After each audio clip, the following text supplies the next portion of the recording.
Clark. Justine is the daughter of Latoya Belcha and Tommy Vaughn.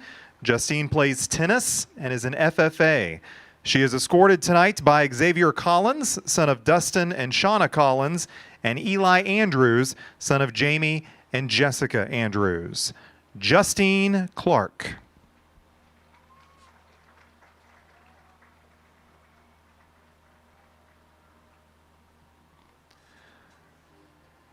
Representing the sophomore class is Haley Jade Lynn Unruh. Haley is the daughter of Tim and Kirsten Stibbs. Haley runs in cross country and track. She is escorted by Nate McDaniel, son of Mitch and Beverly McDaniel, and Everett Smith, son of Eric and Melanie Smith. Haley Jade Unruh.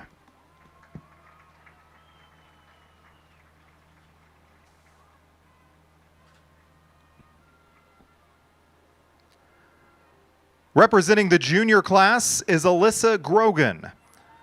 Alyssa is the daughter of Mandy Hood and Gary Morris. Alyssa is a member of the Skills USA nursing program.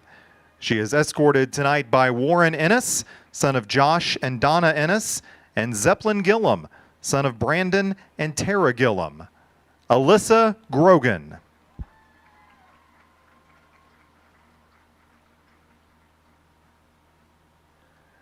Now introducing tonight's senior homecoming candidates. Tonight's first candidate is Stacy Johnson. Stacy is the daughter of Dwayne and Julie Johnson. Stacy plays softball, is in FCCLA, FCA, and Interact Club. After high school, Stacy plans to enroll in a master's degree program that will enable her to care for others. She is escorted this evening by Taylor Rothermick, son of Ryan Rothermick and Samantha Kendrick, and John Salter, son of Peggy Salter. Stacy Johnson.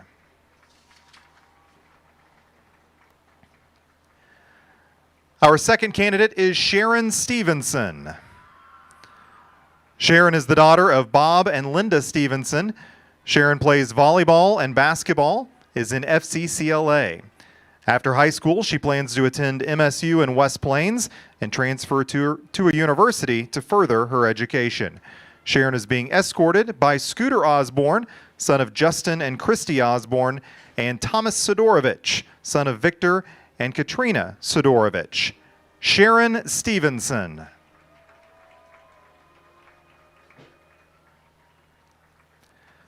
Tonight's final candidate is Holly Weimer. Holly is the daughter of Dave Weimer and Kim Rich. Holly is in the National Honor Society and the FFA.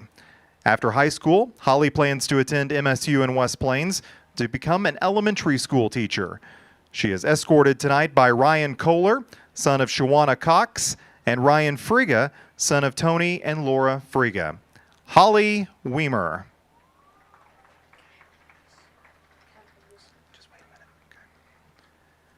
Tonight's flower girl is Emery McKee, daughter of Casey and Jessica McKee. When she grows up, Emery wants to be a teacher. And our crown bearer tonight is Nixon Wake, son of Nathan and Nikki Wake. When he grows up, Nixon wants to be President of the United States of America. Our returning queen this evening is Braylee Zimmerman, daughter of Shauna and Mark Zimmerman. Braylee is currently studying dental hygiene at Missouri Southern State University in Joplin.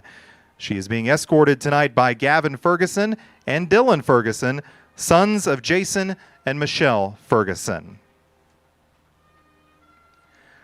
Ladies and gentlemen, your 2022 homecoming court. And the 2022 homecoming queen is Miss Stacy Johnson.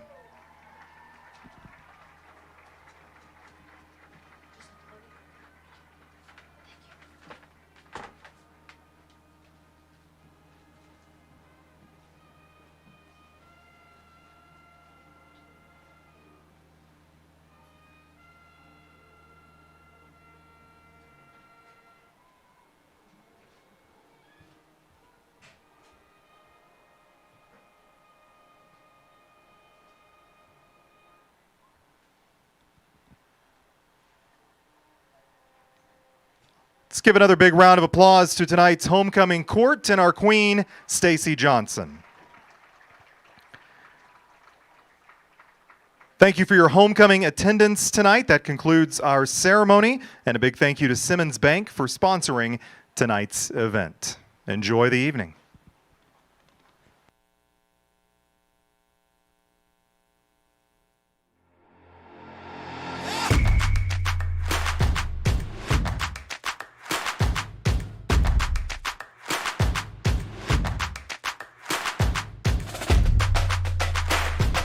And now for your 2022 Willow Springs Bears.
edge, and that carries on to the next guy and the next guy and the next guy. So it just heightens the level of accountability throughout that clubhouse, so that becomes a norm, and they've done that at a really high level.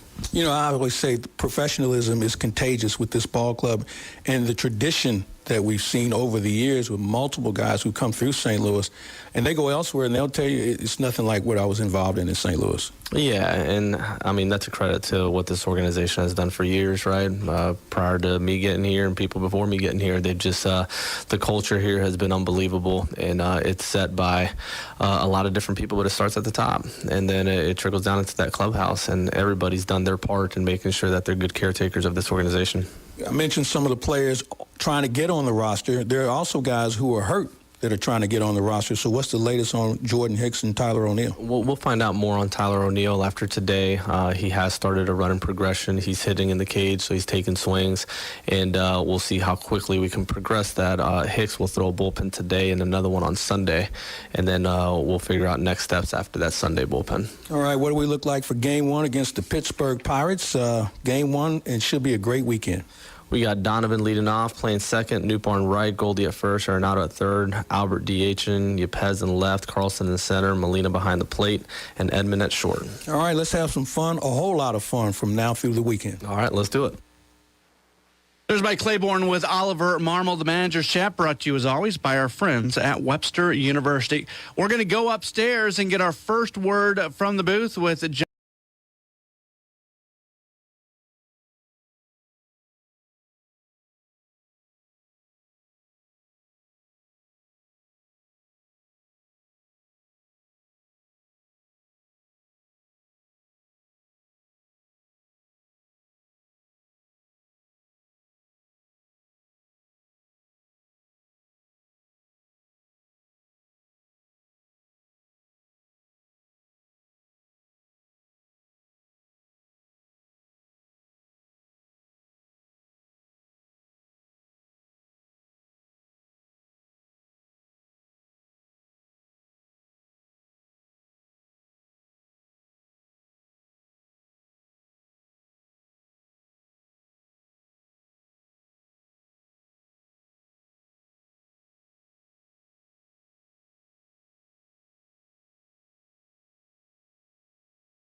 but he's going to have to do it. He's got to do it today. And, of course, Wainwright's going to throw in this series as well, and Jordan Montgomery. And, I wouldn't call them tryouts, but I would say, whatever the last impression is in a manager's mind is an important impression. Well, the Cardinals played 500 on the road, but they have dominated at home. Yeah, they really have played well at home, and why not? It's going to be a packed house every day this weekend, and it's going to be rocking and rolling. We've been having all kinds of fun moments and ceremonies, and the Cardinals weren't great on the last road trip, but it was still fun. I mean, it's just been a fun thing with a lot of big things happening. Of course, Albert's 699th and 700th home run really highlighted the last trip, but you could also say the highlight was clinching the Central Division. The Cardinals can say they are Central Division champions, but they are being very clear about the fact that they want to say more than that. The Cardinals and the Pirates game one of a 3-game series, and on the mound tonight, it's Jack Flaherty.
Bringing you Bear football this evening. And it's homecoming night also here in Willow Springs as the Bears get set to take on the Salem Tigers tonight in what could be a good football game. The Salem Tigers come in 0-5, and the Bears are 2-3 on the year. But, Marty's alongside, and I'm Larry Spence, and we're here to bring you the Bear game tonight. Marty, this 0-5 kind of scares me just a little bit from Salem. Because we've seen that before, and Salem come in and have a heck of a game against us. So it could be a little scary. Bears got to be on their toes and be ready to play ball. They do, and this is a Salem team that there's a lot of tradition, a lot of pride in that community with football, and yes, I'm sure they're not happy with an 0-5 record, and just like we've circled this game as a game that we feel like we should win, I'm sure Salem feels like this is an opportunity for us to get off the zero and surprise some people.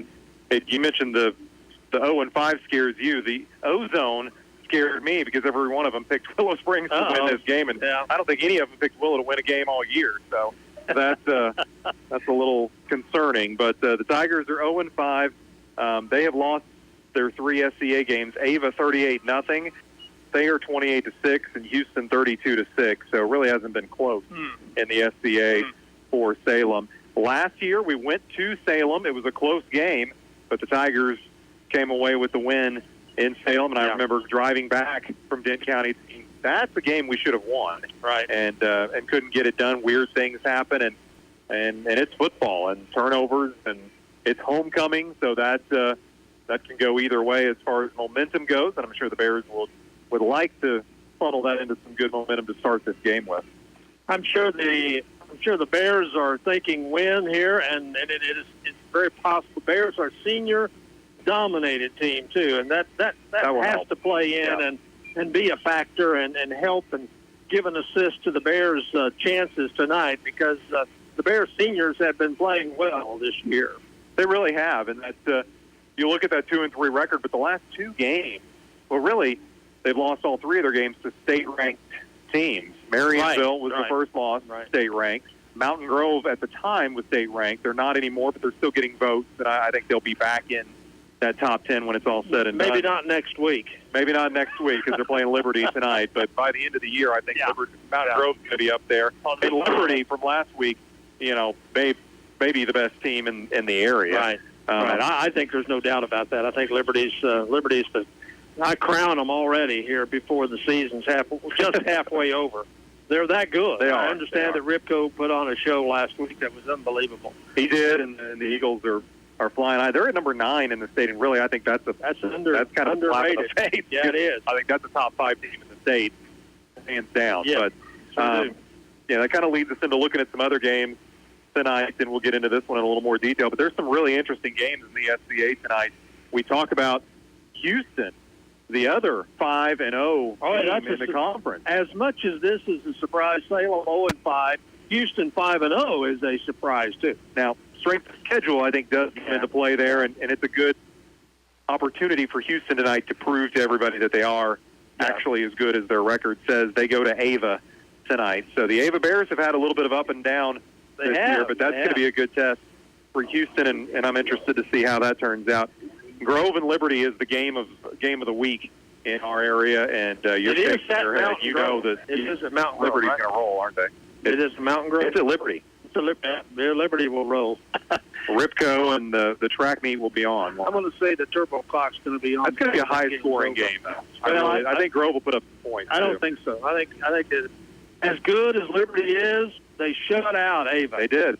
I think they'll do the same. All right. Wow. Yeah, okay. I really do. Bold prediction. They're that good. As good as they are on offense, they also are very good on defense.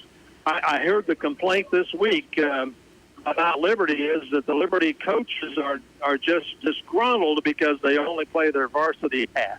Oh, shoot. They say those kids have got to play more than half, so maybe tonight will be the night. It's like a first world problem, isn't it? I mean, man, I feel bad for them. Those poor JV kids that have to play half of varsity every week. I have heard that coming out of the Mountain View camp. That's those are tough lean time. Yeah, when you're disgruntled because your varsity is only getting to play half, that's a bad problem. The other battle near the bottom of the SCA, Kabul at 1-4 at Thayer, also. That will be interesting. That will be too. Yeah, it will. Because we know Thayer clearly is not as good as they have been, but just how bad are they? And Kabul's a team that I'm picking 1-4, but they've got some talent. Yeah, I'm picking Kabul in that game. Yeah, I think Kabul's a dangerous team, and that's an interesting matchup in Oregon County tonight, and then West Plains. Of course, it is played in Thayer, so you know. Yeah, that's kind of like going to Ava or Salem. Right. West Plains 4-1, coming off their first loss of the season last week. They'll be traveling to Kickapoo in another tough game for the Scissors. Yeah, that'll be pretty tough for Coach Wyatt and the staff at West Plains. West Plains in at number 10 in the state rankings this week. Don't forget, you can listen to this game right here on KUKU, or, which I know a lot of people have really gotten into the habit of doing, and it's a neat viewing experience. Go to YouTube. Yeah. If you've got a smart TV, just go to YouTube, search for Willow Bears, and it'll pop right up with tonight's game. We have a media class that has taken over the live stream. Sabrina Lee teaches that class, and I just could not be prouder of this group. Of course, media is in my background, and I love what they're doing with these broadcasts. We're getting some new camera angles, some instant replays coming in the future. Okay. They've got big plans for basketball as well. So anytime there's a Willow home game, you can go to YouTube, search Willow Bears, and you can pull it up right there on your TV. So you can wander around the house doing what you need to do, but you can watch as well as listen at the same time. And when we're on, you'll get that broadcast as well. So that's neat experience and a good learning opportunity. We'll try to make it kind of like the Manning brothers, you know. So well, right. Except we're not at home watching it on TV. But anyway, have the Bears got new uniforms, or am I just seeing something for the first time? Well, they're new this year, okay. So maybe you're close enough where you can see them here at home. Maybe my focus Last is time we a were little at home, we were in the rain, and so that's right, didn't see a lot. Right. And it's nice to have a beautiful evening. It's homecoming. Just could not have scripted a better day and evening. We had the homecoming parade this afternoon through town. Of course, the coronation tonight. Congratulations to Stacey Johnson. You know Stacey. I do know Stacey. She's a live wire. That's what I call Stacey. She's very involved and a great choice. And we had 3 good senior candidates, of course, like we always do, but Sharon Stevenson, another one of our senior candidates for Homecoming Queen, and Holly Weimer. So 3 great candidates. Alyssa Grogan was the junior princess. Haley Jade Unruh, which we talk about her in cross country a lot. Yeah. She was the sophomore princess, and Justine Clark was the freshman princess. I look at these uniforms, and I want to label them as mauve rather than maroon, so I'm not a fan. So Well, you can file your complaint with Athletic Director Robert James I'll do on that. I'll do it. Bob? But they are new, and I'll tweet Bob later. Okay. we're not buying new ones for a while, so I'm not a fan. you're going to have to just get used to Okay. it. All right. Bears are in their all maroons tonight with the white helmets. I'm going to call it all mauve. Okay. Gosh. Call it what you will. All right. They're in the dark jerseys with the white helmets. Salem in their white jerseys, blue pants, blue helmets. And Coach Payne has got his captains out there awaiting the coin toss. And for the Bears, I think it has to feel good tonight to get through that. They knew that Mountain Grove Liberty back-to-back gauntlet was coming. And I think just to be out of that gauntlet, that's got to be It frees them up. Yeah. It just frees them up a little bit. Yeah. Got to have a little more sense of liberty after getting past Liberty. So, yeah, that's going to work. And we have officials for tonight's game. And, I understand that is quite a problem. Thayer had to play Houston last week on Saturday because of lack of officials. And Thayer actually is going to have to play another game this year on Saturday. Well, we have a Thursday night game. Our Ava game will be on Thursday night just because. Our Ava game? Yeah, our Ava game. Okay. Yeah. And that's statewide. It's just it's a real problem. And if these guys get sick or something, you've got to move games. We're about set to get this one underway. Bears and Tigers.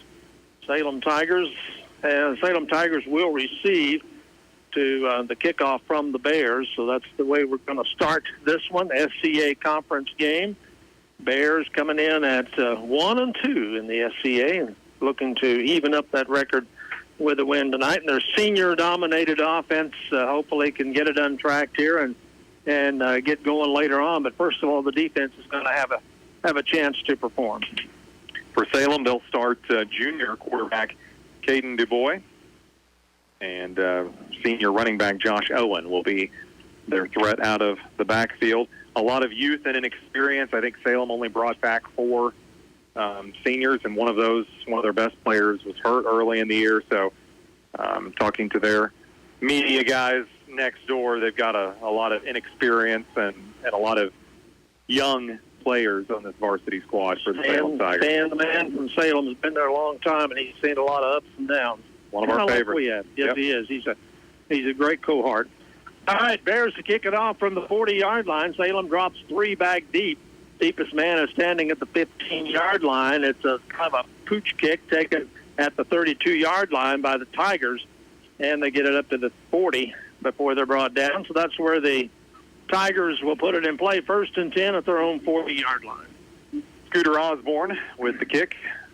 Sidorovich tells me he hopes to be back soon. Well, he was kind of targeting this game, Yeah. but I notice he's not out there yet. We'll see. So ball just the nose of the ball resting right on the 40-yard line. 1st and 10 for Salem. DuBois at quarterback, Owen at halfback. And they split a couple of receivers out wide to the near side of the field. Other than that, they keep everybody in pretty tight. Just one setback, and the quarterback is under center, gets the snap, and fumble on the first play. Oh, there it is, And we it's got it. open. I think maybe the Bears might have got it. They did. Fumble on the first play, and the Bears get it at the 35-yard line of Salem. Oh, that's a good way to start. Boy, it is. Kind of a mishandled snap, it looked like. And the quarterback never did get it to his running back, and it was loose, and the Bears recover. In fantastic field position. Salem actually lost 5 yards. So 1st and 10 Bears on the Salem 35, and a quick chance for the Bears to get on the board. Bears come out in their offense with the quarterback out of the shotgun. He wants to throw on first down and gets a little loft under it.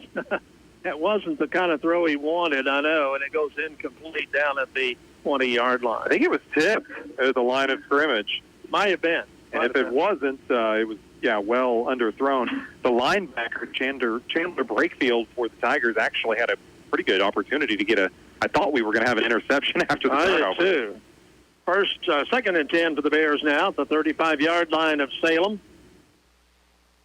Quarterback Rodemick hands off to Ferguson. Got blocking in front of him. Cuts to the outside, inside the 20, or inside the 20 down to about the 19-yard line. First down for the Bears.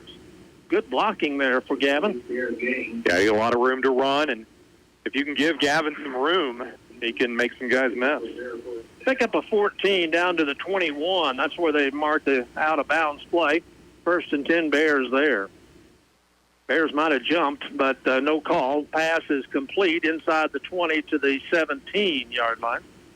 Kohler with the catch.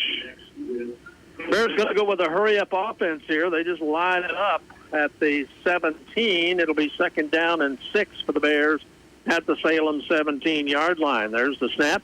Hand off to Ferguson. Ferguson, following his blocks, gets down to the 10, may have a first down. He got the first down. He's inside the 10, but there is a flag at about the 14. That's not a good sign.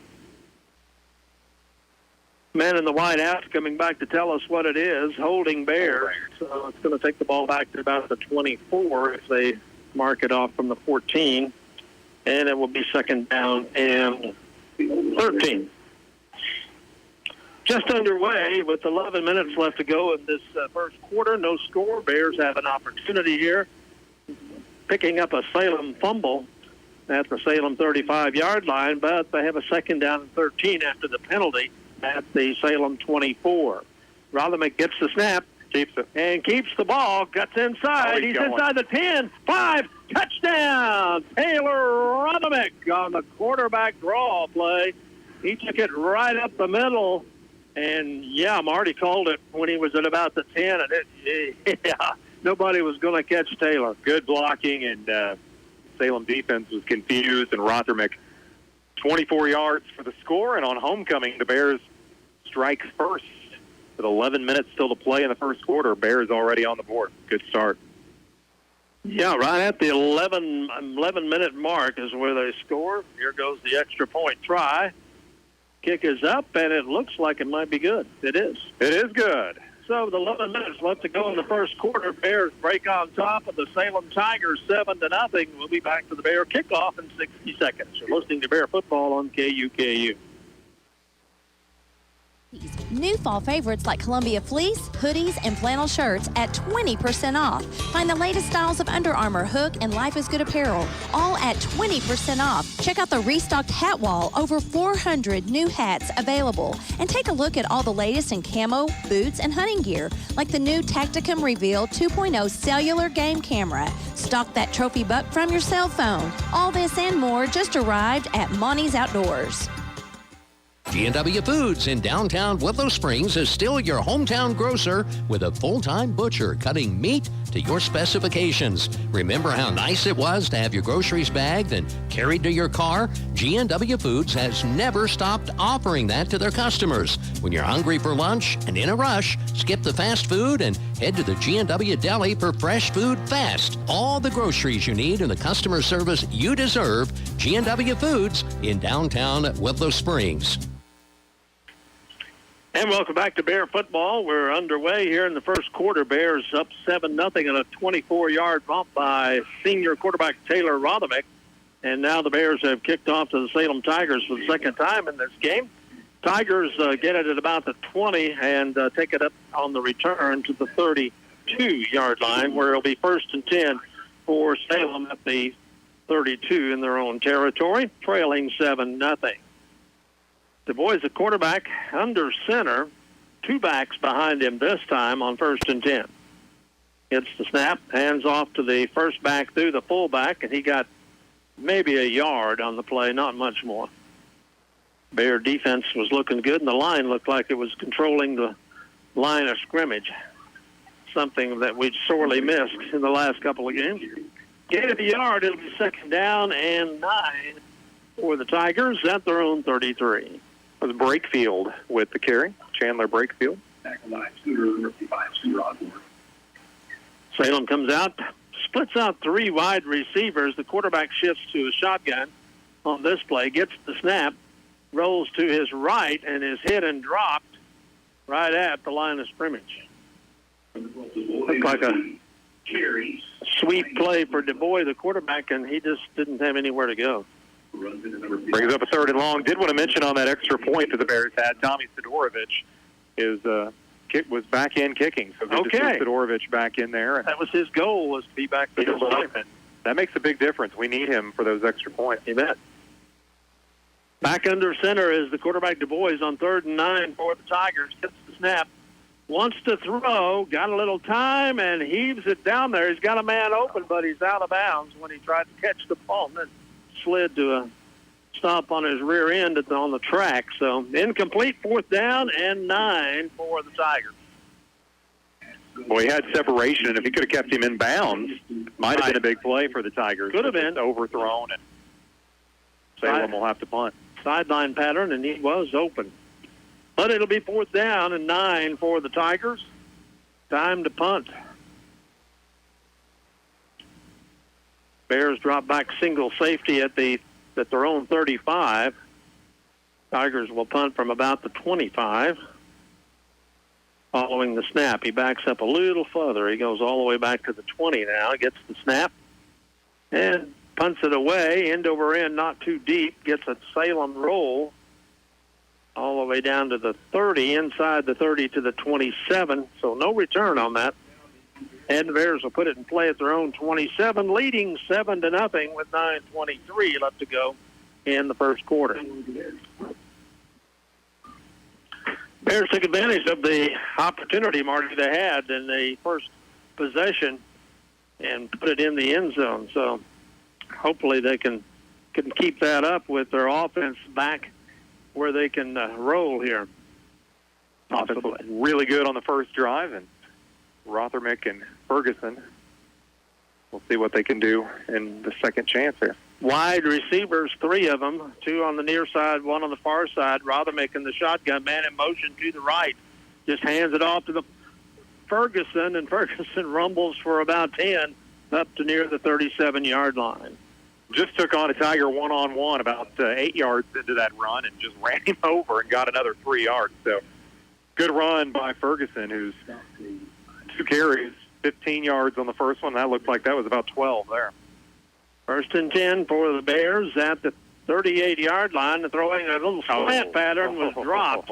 And, wow, that would have been a big play had it been complete. And Kohler knows he should have had that. He knows that. He knows that he would have had 6 points if he could have held on to the ball.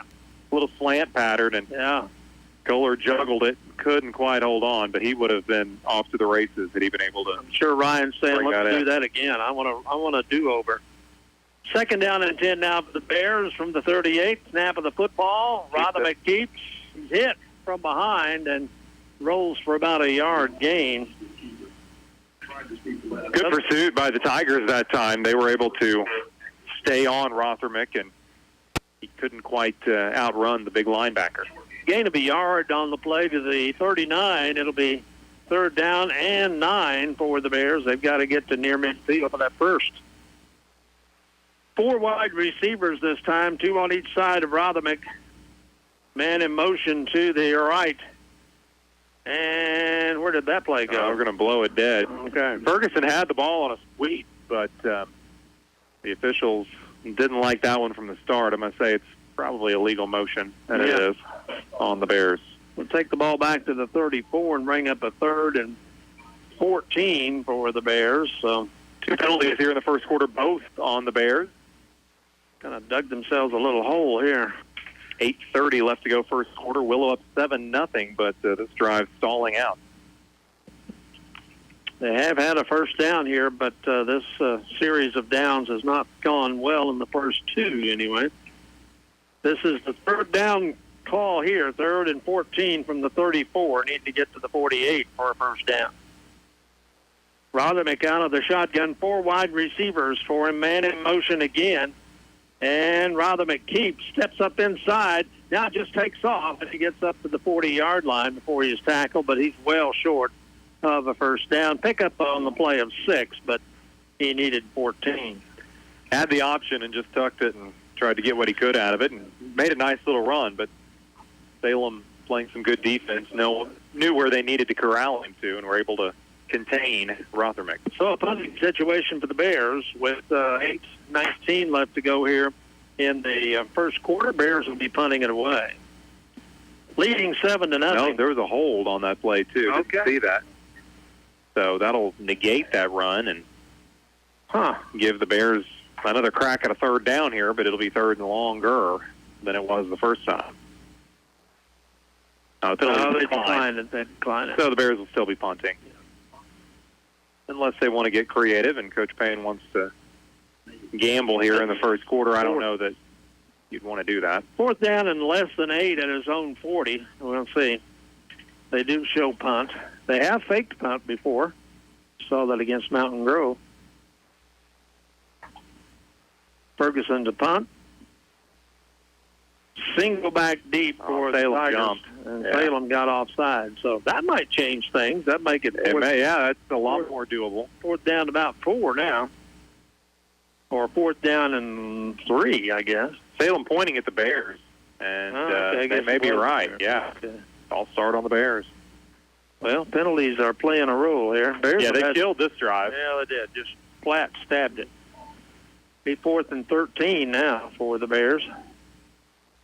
Ferguson standing back inside his 25, deep back for Salem, now moves up to his own 30-yard line. Good snap.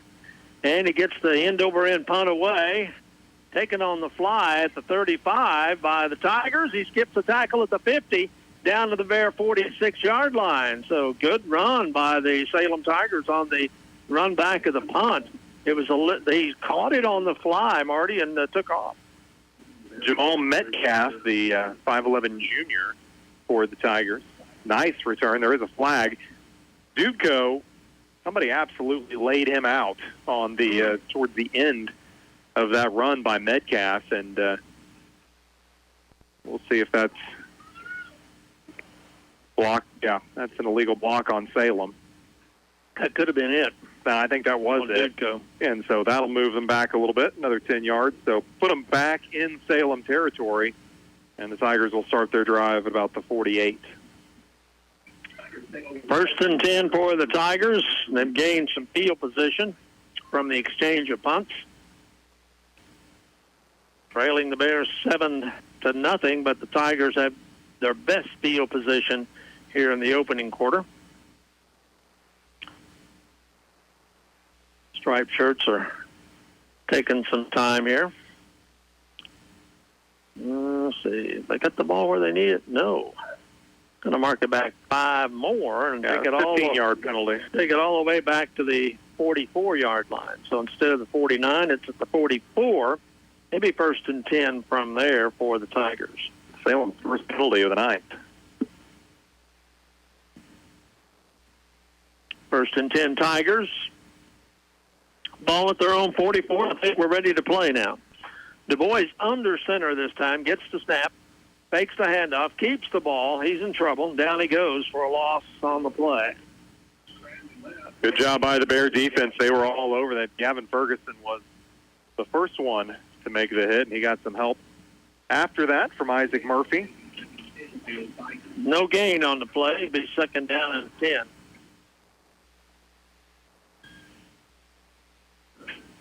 Tigers have tried to run it a couple times with Du Bois, but haven't had a lot of success. 2nd down and 10 here. Du Bois puts 2 backs behind him, and he under center goes back to throw, throws it in a hurry, and the receiver had it in his hands and dropped it at the Bear 43. Well, he was wide open and would have been close to a first down, but it falls incomplete. Just a dropped pass from Atticus Givens, a freshman for the Tigers. He was wide open, and he had it. He did. He dropped it. It was in his hands, and he just let it fall. So it'll be 3rd down and 10 for the Tigers at their own 44-yard line. Du Bois sets him up in the shotgun this time. Gets a high snap, wants to throw, rolling to his right, throws on the run, picked off by the Bears. Ryan Kohler with the interception at midfield and down to the Salem 45-yard line. 3 possessions by the Salem Tigers, fumble, punt, interception. That's not a good recipe, is it?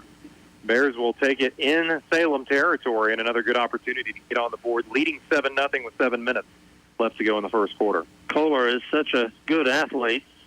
I was worried the Bears had really over-pursued there, and that Salem was going to get something out of that, but Kohler anticipated and jumped the pass. 1st and 10 Bears that are in Salem territory at the 41-yard line. Rothermick, the senior, gets the snap, hands off to Ferguson. Wow, big hole. He gets inside the 35, down inside the 30-yard line, and a first down. Looks like Gavin Ferguson is going to be able to run the ball, doesn't it? His line has given him some good holes to run through, and Ferguson averaging about 13 yards a carry right here in the first quarter. They got 12 there for 1st and 10. So 1st and 10 Bears at the 29 of Salem. Rothermick out of the shotgun. Gets the snap.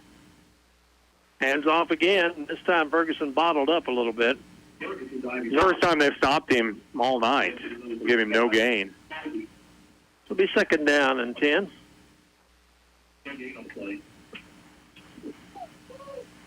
Just about halfway through the first quarter.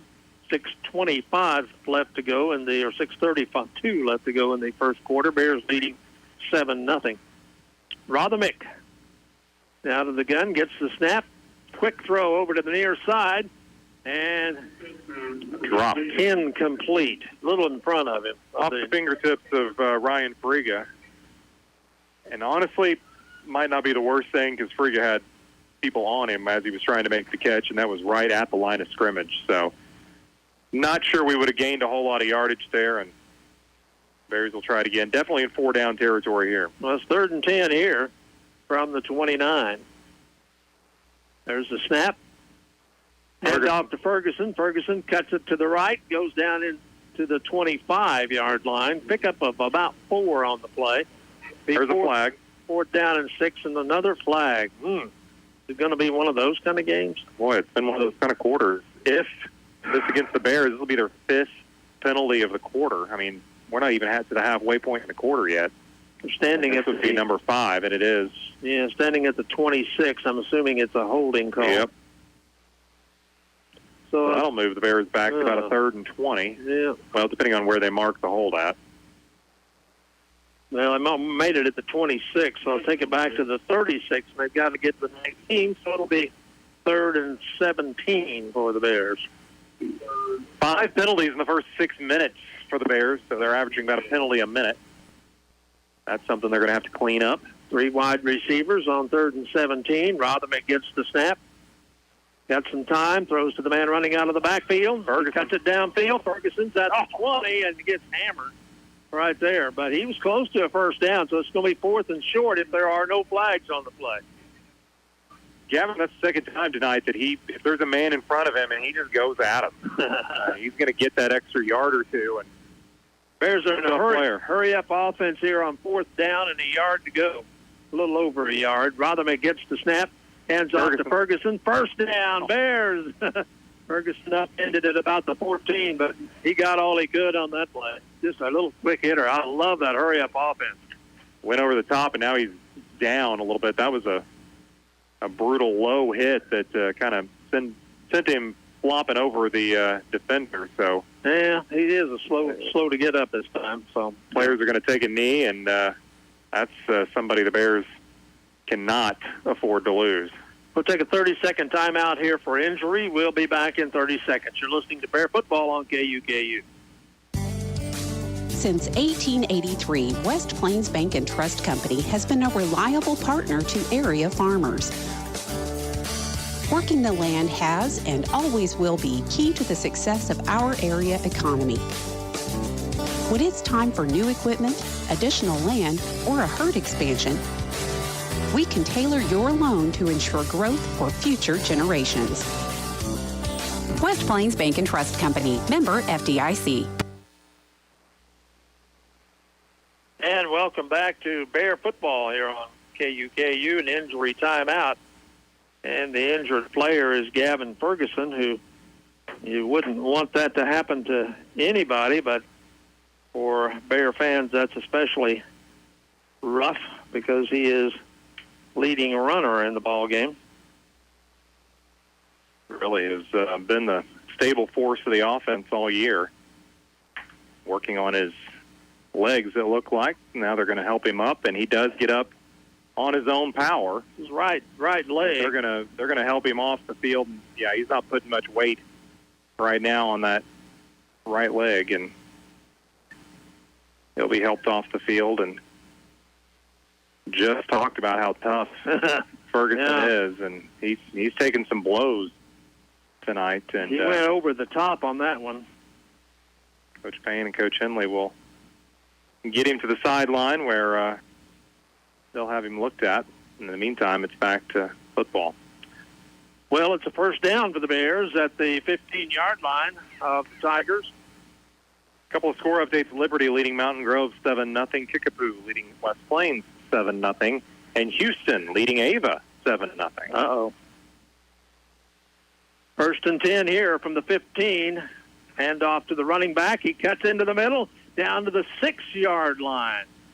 That's Tinsley. Quick hitter. Tinsley and McDaniel, we didn't call the game last week, but he was badly injured in the first play of the game last week against Liberty. So Tinsley or McDaniel? McDaniel. So we're down on the depth chart, and Tinsley is going to have to step up, and that looked good. A good 9-yard hitter to start things for Marcus Tinsley. Yeah. Second down and 1 for the Bears. Ball at the Salem 6. Rotherman gets the snap. Hands off to the running back again, and he is in, I think. Oh, maybe short. No signal yet. Scooter's trying to get him to put up their hands. It looked like he got in, but they're going to say he's on the half-yard line. Oh. So first and goal for the Bears here. I thought he was in. I did too. So gain of 6 yards on the play. First and goal for the Bears from the Salem half-yard line. Hand off to the running back and Scooter Osborne. Touchdown for Scooter. Hear the cheer from the crowd, and they like the touchdown, but they also like that senior Scooter Osborne. Bears have tried with him a couple of times this year. But yeah, it worked. It worked that time. He gets a big hug from Coach Payne as he comes out. So Scooter gets it in the end zone, and the Bears go up 13-0. That comes with 4:23 left to go in the first quarter. Ball is down. The kick is up high enough, but did it go to the right? No, Good. It's through the uprights. Sidorovich with the extra point. 4:23 left to go in the first quarter. Bears 14, Salem nothing. Back for the Bear kickoff in 60 seconds. You're listening to Bear Football on KUKU.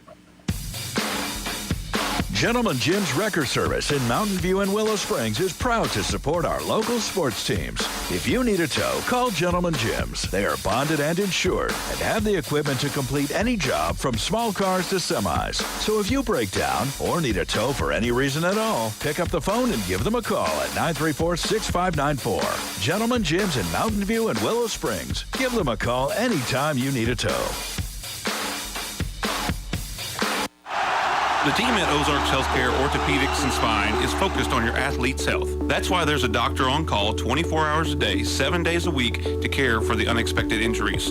Ozarks Healthcare has 4 orthopedic doctors and 2 podiatrists on staff to care for your athletes. The Ozarks Healthcare team sends best wishes to all athletes for safe play and great sportsmanship. For more information about OZH Podiatry as well as the OZH Orthopedics and Spine, please visit www.ozarkshealthcare.com.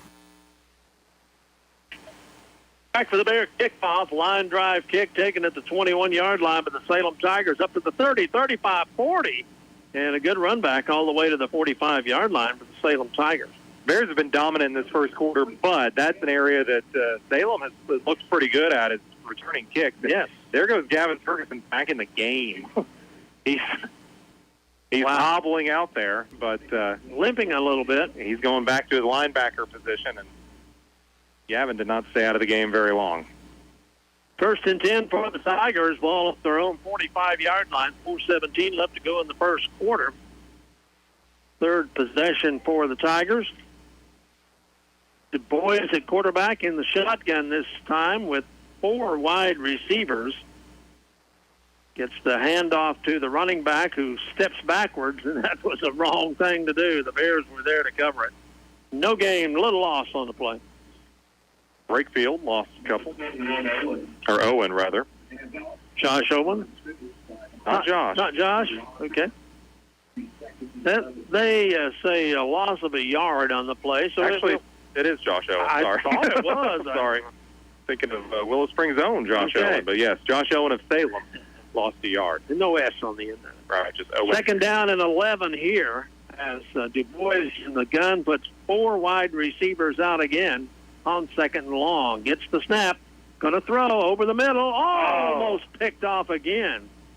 Kohler just about had his 2nd interception of the night. He read that again and just jumped the passing route, and he was close to coming up with another one. 3rd down for the Tigers. And 11. Du Bois 0 for 4 passing with an interception. Tigers have 0 net yards rushing the ball. So not much offense from Salem, and good defense for the Bears. 3rd down and 11 here. They have had good field position a couple of times due to some good run backs. 3 wideouts this time. Du Bois wants to throw. Setting up, turning. Now he throws. Just throws it away, incomplete. 4th down. Du Bois lucky to get away with throwing the ball out of bounds. He was being harassed and just about sacked 3 or 4 times before he got that one away, and the Tigers will have to punt it away. So they bring on the punt team, and the Bears will drop somebody back in single safety, I assume. That's what they normally do. Salem 4 possessions here in the first quarter. 2 of them ended in punts, 2 in turnovers, and no positive yardage yet for Salem. They line up like they're going for it, and then the punter drops back to about the 30-yard line to punt. Gets the snap, gets it away, end over end, good punt. Taken by the Bears at the 22. Kohler at the 30, 35, and up about the 37-yard line. I do like him running. I do too. Ryan Kohler, the senior, for the Bears. Bears will have their 4th possession of the first quarter. They scored 2 touchdowns and had to punt 1. Got 3:13 left to go in the quarter. Bears leading on homecoming night. 14-0. Good crowd here at Valencia on a beautiful night for football. Absolutely beautiful, gorgeous night for football. Still a little bit of daylight hanging in the air here.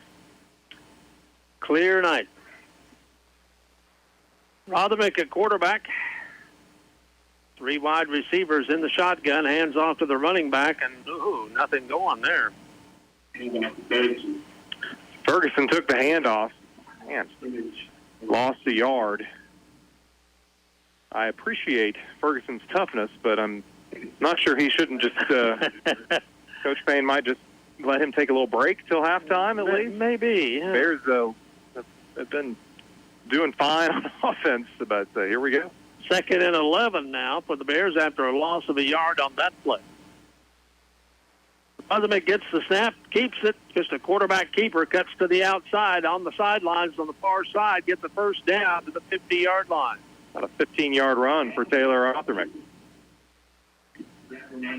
What's Taylor, about 5'7", 5'8"? What do they list him as? Yeah, somewhere around that. Not very tall, Him at 5'7", 170. There you go. And I think that's probably about right. Yeah. But he is quick, very quick with the ball. 1st and 10 for the Bears. Ball at midfield.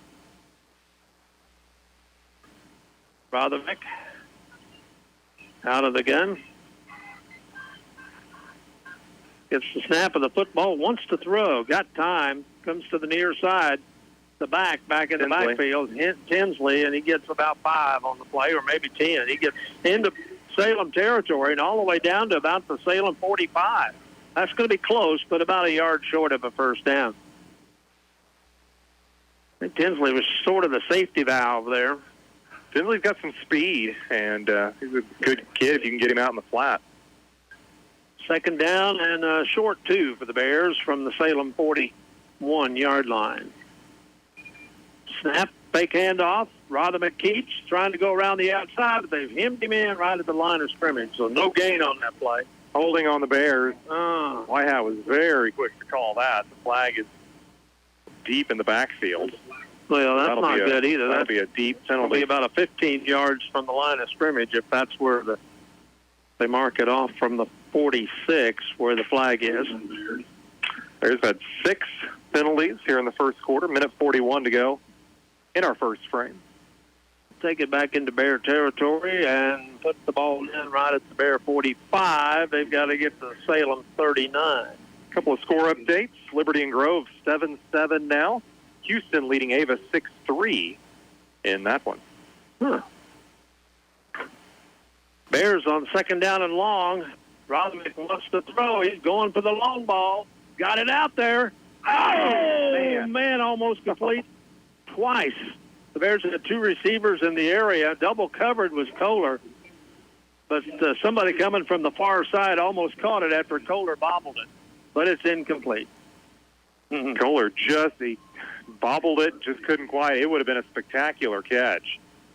Briga came from the other direction. That was just about got it as well. But, man, Rothermick put it where he needed to, but like you said, double coverage. Yeah. And Kohler just about got through both of them to catch the ball, but instead it's 3rd and long. Kohler's got a good reputation around the conference.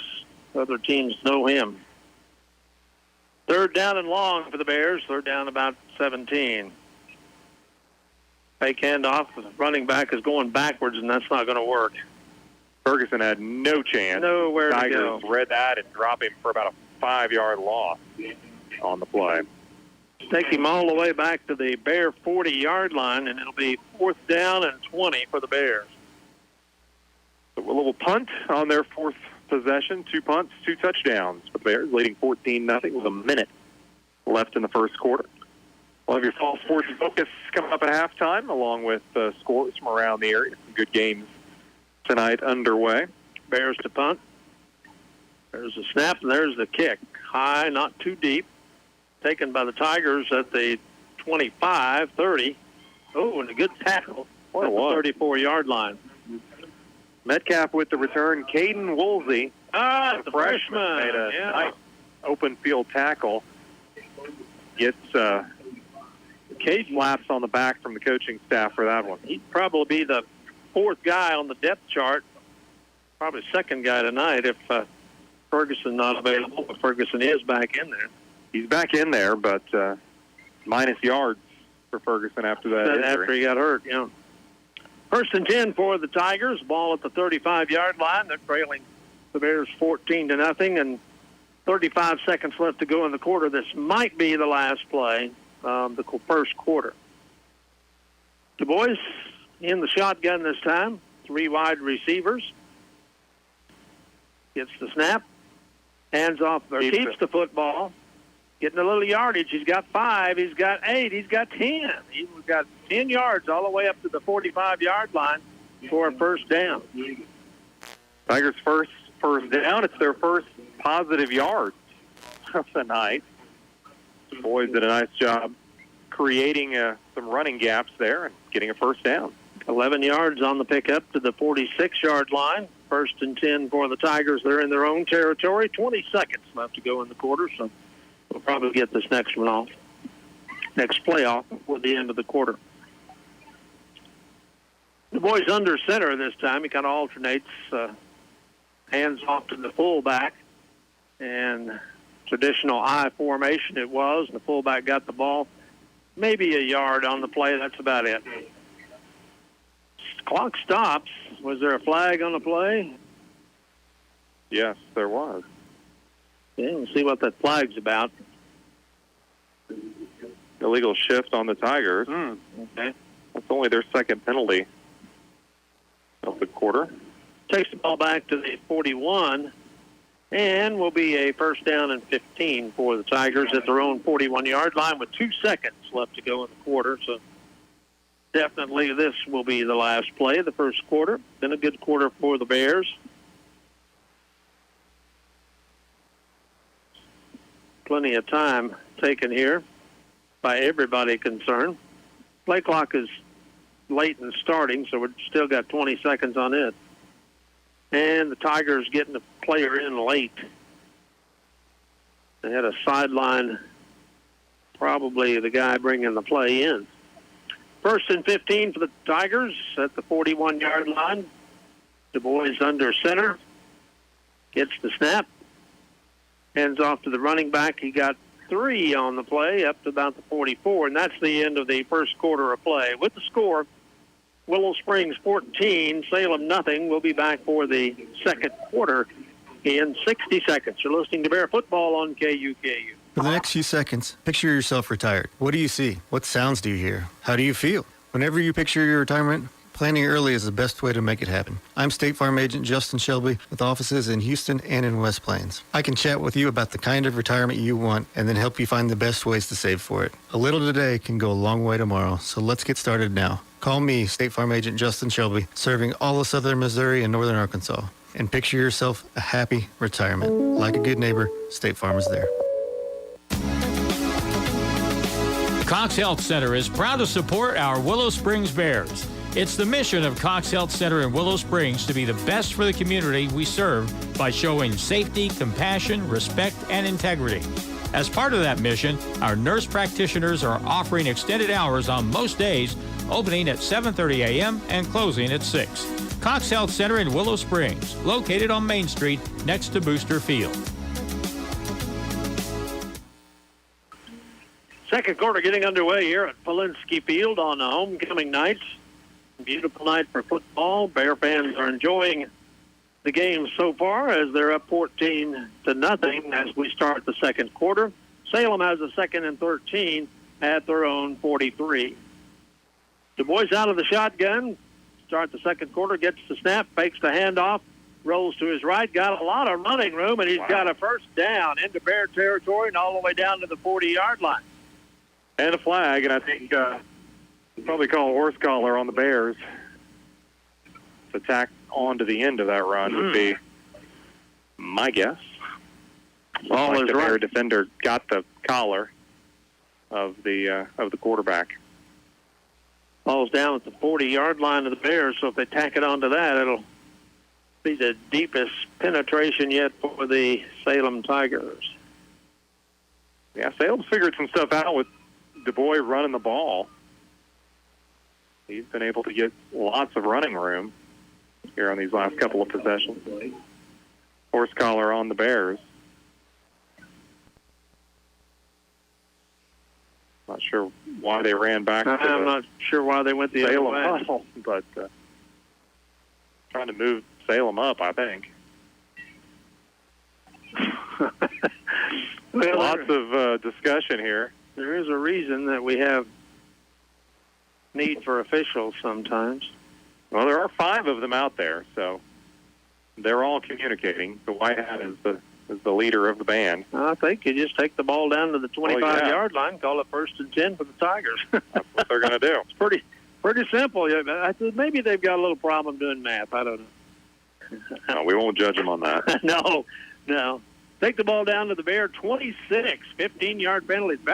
That's been a real negative check mark for the Bears here. 7 penalties, about 70 yards in penalties for the Bears. So first and 10 for the Salem Tigers at the Bear 26.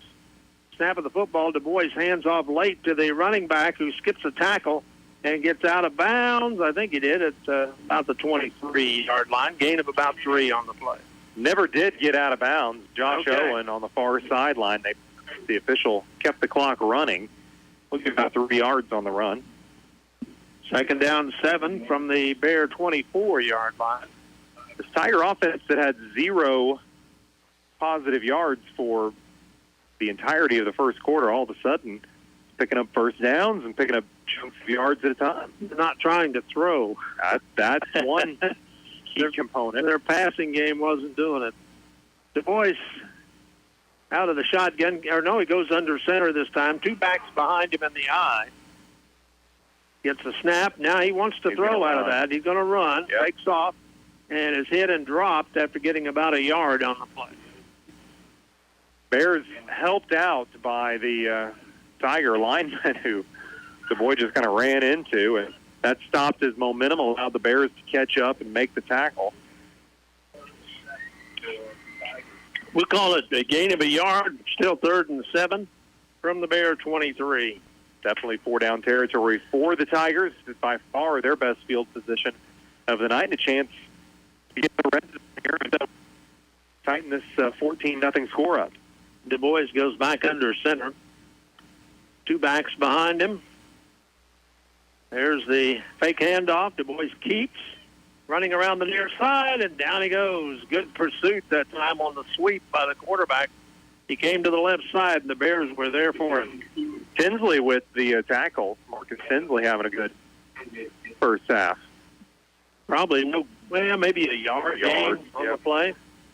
4th down and 6 from the Bear 22. Tigers using that quarterback running option a lot here on this drive. Using that quarterback a lot. He's an athlete. You got to use your best players. They break the huddle, come up to the line of scrimmage on 4th down and 6 from the Bear 22. Out of the shotgun this time. Du Bois. Oh, all kinds of movement on both sides.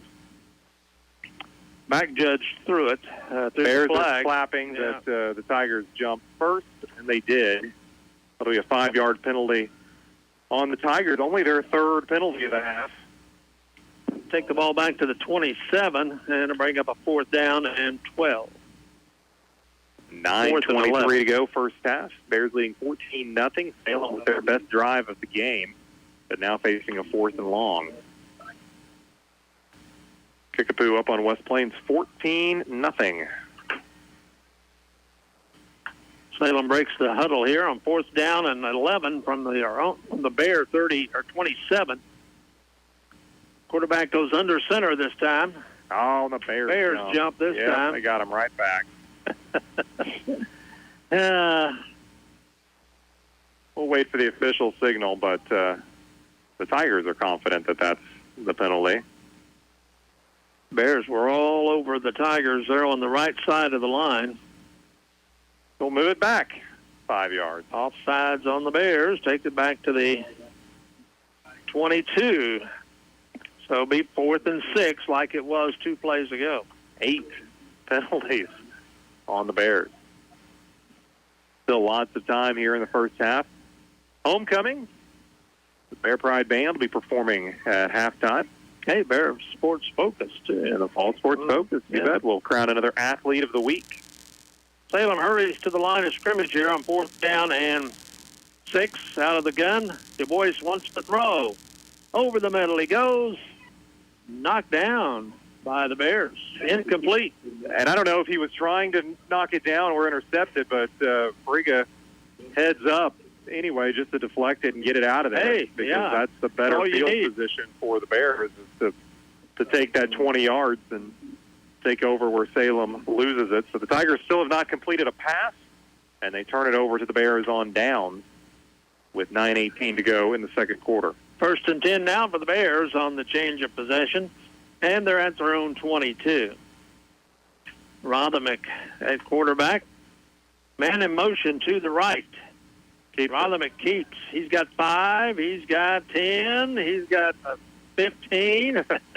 Just keeps rolling up to the 34-yard line. Didn't get quite 15 yards, but he did get a first down at the 35, so he'll pick up a 13 on the play. It'll be 1st and 10 Bears.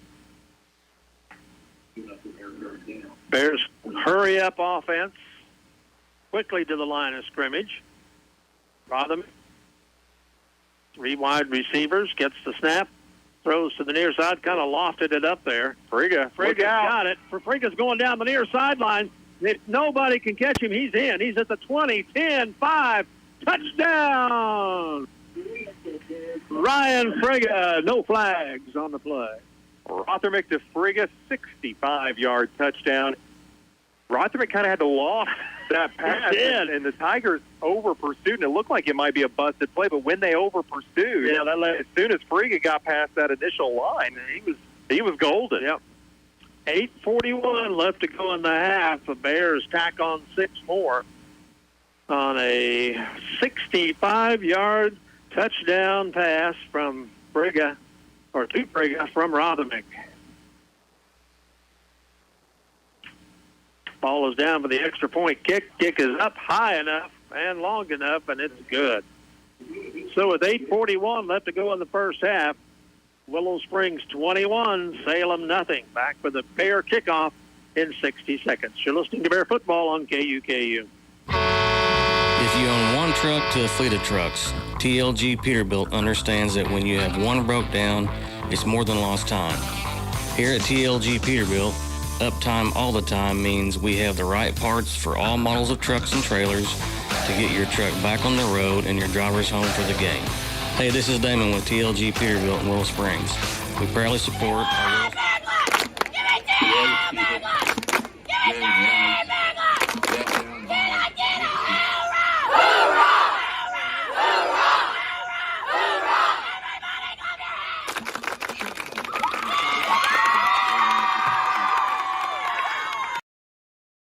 How you're treated matters too. Here at Monarch Realty, we have the knowledge and a national network of buyers for your home. We also treat you like royalty. Give us a call today. Monarch Realty. Monarch Realty.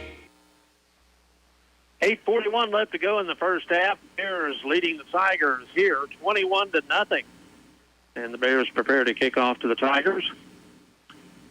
Trips back deep for the Tigers about the 20. Line drive kick. Picked up, fumbled, picked up at the 15 by the running back, who gets up to the 20, 25, and on the far sideline is out of bounds somewhere in the 25, 26-yard area. The market at 27. Okay. So Salem will take over. Had a little success on offense for the first time tonight on their last drive, but the Bears scoring quickly after getting the ball back on a nice play from Rothernick to Friga. Not a long pass, but it was a pass play. It was. And that'll be credited, those yards will be credited to Rothernick and Friga on that pass play. Salem takes over here at their own 27, trailing 21-0. Du Bois, the quarterback, has 4 wide receivers. Gets the snap of the football, keeps it, and not much, if any. Maybe a yard on the play. Bears are starting to figure that out. That worked really well for Salem on that drive, but you can only go back to that well so many times. And Salem really has not shown any other offense other than Du Bois. He's running in. the ball. Yeah, he's in. They have run Owen a few times, but not much success there. Du Bois has 30 yards all running. He has yet to complete a pass. Owens had 5 yards, but Du Bois is the offense for Salem. Second down and 10 for the Tigers at their own 27. Du Bois out of the shotgun this time. Gets the snap of the football, hands off to the running back, and he's hit immediately. Maybe a yard on the play. Not much more than that. Owen had a hole for a moment, but the Bears closed it really quickly. Yard gain on the play, be 3rd down and 9 from the 28-yard line. And since early in the ball game, the Tigers have been reluctant to throw, too. They haven't thrown much. Well, 0 for 6 with an interception doesn't make you want to throw it. Kohler just about had another interception. Friga just about had an interception. So, Right. it's when they put the ball in the air, it's dangerous. Du Bois out of the shotgun on 3rd down and long. Rolls to his right, wants to throw, throws. Oh, almost could have been picked intercepted again. Yeah, Kohler again. Those are dangerous throws. Yeah, 4th down, and another punting situation for the Salem Tigers. They usually have a running back that's just hard for us to handle, but hasn't shown so far tonight. It's a young and experienced team that's trying to find their way. And Bears drop back single safety on 4th down and 9. Tigers show punt from the Punter standing at about the 15. And he gets it. Whoa, it's a good one. Nice high will kick. return the kick.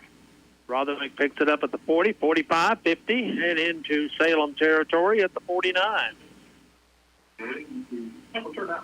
Bears will take over in Salem territory with 6:52 to go in the first half, leading 21-0. Been a great homecoming half here for Bears and their fans. And coming up at halftime, I've been hearing some wins coming from Bears here in the middle of the week, like junior high winning 2 games last night. We'll talk about some of that. Volleyball got a win last night. So, hey, last night was good. Good Bear night. Mountain Grove, by the way, leading Liberty 13-7. Uh-oh. Wow. Upset alert there. Oh, my. That would be Still a big long way to go. And it's at Liberty. Yeah. 1st and 10 for the Bears here. Ball at the Salem 49-yard line. Rothernick on a keeper to the 45. Flag. They missed a tackle at the 40, and Rothernick goes down at the 33. Where did the flag fall? Right about the 45. Okay. That's probably a hold. Definitely in that vicinity. The Bears that's been their negative check mark tonight. Man in the white hat says holding Bears. Okay. Another 10-yard penalty. Bears got about 4 holds tonight. They've had 9 penalties here in the first half. Lots of holding, and that's just you got to clean that up, especially in this kind of game where your offense is working just fine. Yeah. They don't need your extra holding. Takes it back. Let's see, be 1st down and 14 now. Ball is back in Bear territory at the 47. 3 wide receivers for Rothernick out of the shotgun. He hands off to the running back. He's at the 50. And Ferguson gets it down to the 45-yard line. So nice 8-yard pickup for Gavin. Good to see. He had been knocked for a couple of losses after that injury that he had earlier in the game, but comes back with an 8-yarder there and gets the Bears into a 2nd down and 6 situation. Ball at the 45-yard line of Salem. About halfway through the 2nd quarter. Game seems a little long because of all the penalties. Boy, there's just been a lot of them. 2nd down and long. There's a snap. Handoff again to Ferguson. Breaks to the outside. Got a 1st down. No, he's going to be about a yard short. Yeah. Gets down about the 40-yard line. He needed to get to the 39, so it'll be 3rd down and short for the Bears. Give him 5. He needed 6. Bears probably in 4-down territory here, but they'll have a 3rd down and short. 3rd down, a yard to go. And if I were calling here, I'd call Rothernick on a keeper and see what happens. Bears show wide receivers 3, 2 on the far side, 1 on the near side. Wing tucked in tight. And they throw instead. Kohler going down the far sidelines. Look out. 10-5. Oh, did he get in? Yes, he's in. Okay, is he in? Yes. I know the ball came loose and Salem pounced on it, but well, let's see what I think. Bear touchdown. Okay. Yes, it is signal. Finally. Right. Far dark end down there, and it was tough to see about the pylon, whether he crossed the pylon or not, but he did. So Ryan Kohler gets in from 40 yards out on a. What a good play call. Yeah, great because everybody's play call. Expecting just a little something up the middle to get that 1st down. And Coach Payne thought, hey, here's my opportunity. We'll score. I got an athlete out here that's pretty good running down the sidelines with the ball. Ryan Kohler from 40 yards out. Extra point try. Kick is up. Man, we got a kicker now. Beautiful. Yep. 28-0 as the kicker adds the extra point. Sidorovich. I have to get that name in my mind before I can say it. Remember the name. Sidorovich. Tommy. Just call him Tommy. Back from injury. 5:14 left to go in the half. Bears up 28-0. Back in 60 seconds for the Bear kickoff. After I drop the kids off, I have to run across town for a meeting, hit the gym during lunch. Jake has soccer tonight, and Emily has gymnastics.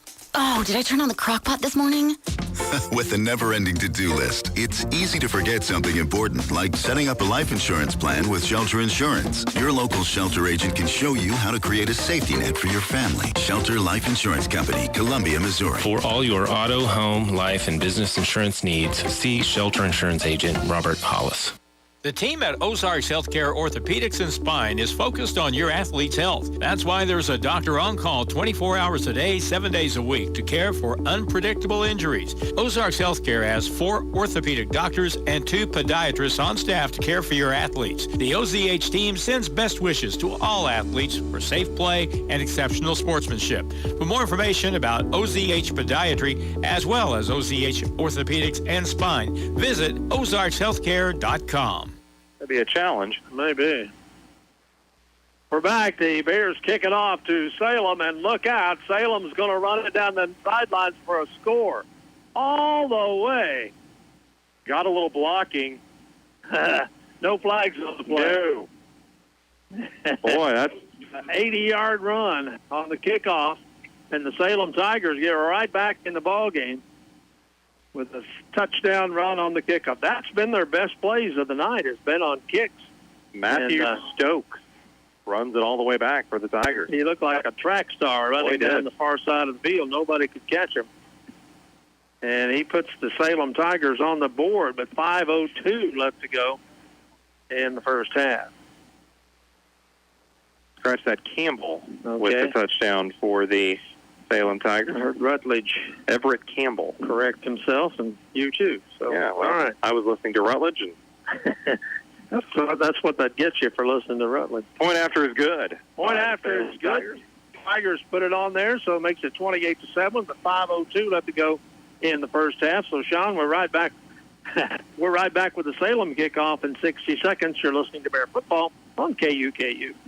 If you're a small business owner, think about everything you need to help your business succeed. You need a plan, happy customers, steady cash flow, and an insurance agent that gets you. State Farm agent Justin Shelby runs a small business in West Plains and Houston, too, and he understands the unique needs of local business owners. Justin Shelby will make it easy to choose the right protection at the right price. Contact me, State Farm agent Justin Shelby, for your small business needs today. Like a good neighbor, Justin Shelby State Farm is there. Cox Health Center is proud to support our Willow Springs Bears. It's the mission of Cox Health Center in Willow Springs to be the best for the community we serve by showing safety, compassion, respect, and integrity. As part of that mission, our nurse practitioners are offering extended hours on most days, opening at 7:30 a.m. and closing at 6. Cox Health Center in Willow Springs, located on Main Street next to Booster Field. 5:02 left to go in the half, 28-7 as Salem has come back to score on a kickoff return. Now they'll kick off to the Bears. Bears drop twin safeties back at about the 20. End-over-end kick takes a bounce, taken by the Bears at the 20, 25-30. And still on his feet, 35, finally brought down as the return man. Ferguson with the return. Get it to the 35. That's where the Bears will take over. A couple score updates. Kickapoo leading West Plains now 21-3. And Houston at halftime leading Ava 6-3. So Bears traveling to Houston next week, and we could be playing the 6-0 Houston Tigers. Hey, that'd be good next week. I hope we do. That'd be good. That'd be ripe. That'd be a good test for the Bears. Good opportunity. Right. First and 10 here for the Bears at the 35-yard line. Rothermick gets the snap and hands off to the running back, and not much there. Ferguson will give him 2 on the carry. Just a dive play over the middle of the line. He gets it up to the 37-yard line. Second down and 8. 4.5 minutes left to go in the first half. Again, Fall Sports Focus. We'll take a look at volleyball. Tennis has broken some records. Oh, really? I hadn't heard anything about tennis. Historic season for the Lady Bear tennis team. Second down and 8 here for the Bears. Rothermick gets the snap. Keeps it. He's at the 50 or 45, up to the 48-yard line. First down for Rothermick. Little quarterback draw play, and boy, he can scamper. worked really well tonight for the Bears. Rothermick carried the ball 6 times, 4 of those times for double-figure yardage. Wow. 47-yard line of scrimmage, 1st and 10 for the Bears. Their own territory. Leading 28-7. Rothermick gets the snap. As the running back, Ferguson in the clear. He's at the 30, 20, 10, 5. Touchdown, Gavin Ferguson and the Bears. Boy, they're on a romp, aren't they? The big hitter is working right now for the Bears. The last couple of touchdowns have been through the air. That one on the ground as Gavin Ferguson bounces back from his injury earlier to turn on the Jets that time. Let's see, that would be about a 57-yard run, wouldn't it? Weren't they at the 42, I believe, is where they were, or 47? I can't remember. 47. 47, all right. 53-yard romp for Gavin Ferguson puts the Bears up 34-7. There's the snap. Ball is down. Kick is up. Stodorovich puts it through the uprights. Bears lead 35-7. We'll be back for the Bear kickoff in 60 seconds. You're listening to Bear Football on KUKU. If you own one truck to a fleet of trucks, TLG Peterbilt understands that when you have one broke down, it's more than lost time. Here at TLG Peterbilt, uptime all the time means we have the right parts for all models of trucks and trailers to get your truck back on the road and your drivers home for the game. Hey, this is Damon with TLG Peterbilt in Willow Springs.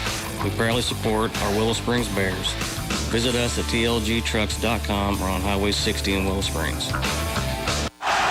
The team at Ozarks Healthcare Orthopedics and Spine is focused on your athlete's health. That's why there's a doctor on call 24 hours a day, 7 days a week to care for the unexpected injuries. Ozarks Healthcare has 4 orthopedic doctors and 2 podiatrists on staff to care for your athletes. The Ozarks Healthcare team sends best wishes to all athletes for safe play and great sportsmanship. For more information about OZH Podiatry as well as the OZH Orthopedics and Spine, please visit www.ozarkshealthcare.com. 3:48 left to go in the first half of a high-scoring contest here. Bears lead at 35-7. Bears to kick off. High kick, end over end, taken at the up end at the 35-40. And far sidelines, they go out of bounds somewhere over the 40-yard line. Metcalf gets it up to about the 43, and Salem returns kicks really well. That's a plus on this team. And, you know, we talked about the Bears' offense this year, and Salem has lost all 3 of their SCA conference games. Lost to Ava, gave up 38 points to Ava, gave up 28 to Thayer, gave up 32 to Houston. The Bears have 35 on this team, and we're not even in the first half yet. Yeah. So that's impressive that the Bear offense. I mean, is Salem a team that's having a down year? Yes, but still impressive that the Bear offense has put up 35 points with still about 4 minutes left in the half. Right. Du Bois, the quarterback, he gets under center this time, keeps one back in there behind him, puts trips to the near side, and they do a little reverse to the near side, and they get back to the line of scrimmage and maybe 3 yards from the 40 up to the 43-yard line. Gain of 3 and make it second down and 7. Matt Stokes, a freshman running back for the Tigers. They lined up trips on the near side in a bubble and went that way with using those guys as blockers. So they got a little running room with 3 yards. 3 minutes to go until halftime here at Polinsky Field. Homecoming night. A big crowd. Somewhat of a late arriving crowd, but they filled up the bleachers nicely down there. Second down and 7 here for the Tigers. From the shotgun, Du Bois wants to throw. Runs out of time, and down he goes. Oh, it's intercepted. And I believe picked off. Are you kidding me? He let the ball go, and Bears have picked it off on a sensational play. If you're watching that on YouTube, you can roll that back and watch it again. Wow, who was that? Gavin Ferguson. Wow. Dove in. I want to see that again. Pick that off. Du Bois just absolutely chucked it. And there wasn't a Bear around until Ferguson dove back into the picture and intercepts the ball. 3rd turnover on the night for Salem, and the Bears will take over. That was the play you want to see again, because I thought he was going to be sacked for a loss, so he just tried to dunk it And I thought, he's just throwing it away. But nah, the Bears intercept. So 1st and 10 Bears at 36 of Salem. Rotherbeck goes deep. Just over and incomplete down at the 15-yard line. Kohler, the intended receiver, stops the clock with 2:39 left to go here in the first half. Coach Bain was going to try to dial up another quick touchdown there. Yeah. Just a little out of reach for Kohler. Spot the ball at the 36-yard line of Salem. Bears with the ball, and that's the 3rd turnover, I believe, of the half for the Tigers. 2 interceptions for Salem, and they have yet to complete a pass. 0 for 8. Rotherbeck on 2nd down and 10 from the Salem 36. Hands it off, and not much there for the running back this time. Ferguson. Gain of a yard down to the 35. It'll be 3rd and 9 for the Bears at the Salem 35-yard line. Clock moving with 2:19 left to go in the half. Bears break the huddle. Shown that hurry-up offense in a while. They spring that on you once in a while. I like it. Rotherbeck gets the snap. High snap, keeps the ball. Tucks and, we got pulled down from behind at about the 32-yard line. I thought it might be gone. Stokes saved at least a first down, maybe more. And they're going to, not a great spot there. Rotherbeck just give him a yard, maybe 2. It'll be 4th down and 7 for the Bears. Ball at the Salem 33-yard line. So, no, that wasn't a good spot. Rotherbeck out of the shotgun, gets the snap, fakes the handoff, got pressure, gets away from it, still getting pressure. He fires it complete. Oh, that was a great catch. A great throw, too. Ryan Frigga on the receiving end. First down, Bears. Wow. Rotherbeck channeling a little Brett Favre there. He just, or Patrick Mahomes, and what name your scrambling quarterback. Yes, he was really scrambling, and just a great throw right on the sideline. Ryan Frigga, who had a great catch on it. 1st and 10 Bears, ball at the 23-yard line of Salem. There's the handoff to Ferguson. Look out. He's at the 5-10. Touchdown, Ferguson. Another one. This one from 23 yards out.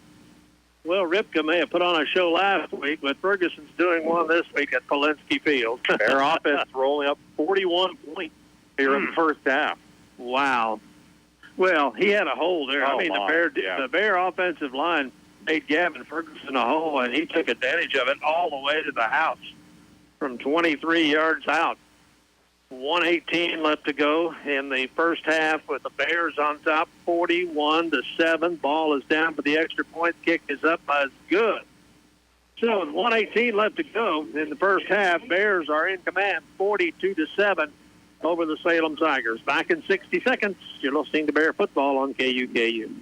Hurry up, dude. The game's about to start. Nothing beats spending the day watching the game with your buddies. Dude, I'm literally right here. Let's do this. Which is why a shelter insurance renter's policy is key to your winning game plan. It protects things your landlord's policy doesn't. Dude, where's your TV? What? Oh, no way, dude. Like that flat screen TV that just got stolen. For all your auto, home, life, and business insurance needs, see Shelter Insurance Agent Robert Hollis. I am Solomon Cornelius. I am Lou Adams. I am Derek Carlson. I am John Ediger. We are Monarch Realty. Experience matters when buying or selling your home, and how you're treated matters too. Here at Monarch Realty, we have the knowledge and a national network of buyers for your home. We also treat you like royalty. Give us a call today. Monarch Realty. Monarch Realty. 1:18 left to go in the first half here on homecoming night at Polinsky Field. Bears up big, 42-7. Little squib kick to kick it off, and I think false start on the Bears. Start on the Bears. Another penalty. Well, we need to get to double figures in penalties. Bears have had lots of penalties. That's been their only negative tonight. That and covering the kick. Yeah, kick coverage could use a little work as well. But we won't be too picky. Nope. Up 42-7 with a minute 19 to go in the half. It has been a fun homecoming for Bear fans here tonight. Beautiful weather, lots of offense, Band's getting ready to play. We're going to talk about some fall sports at halftime. So just a great night to be a Bear fan. Stacey Johnson is queen. Yes, yes.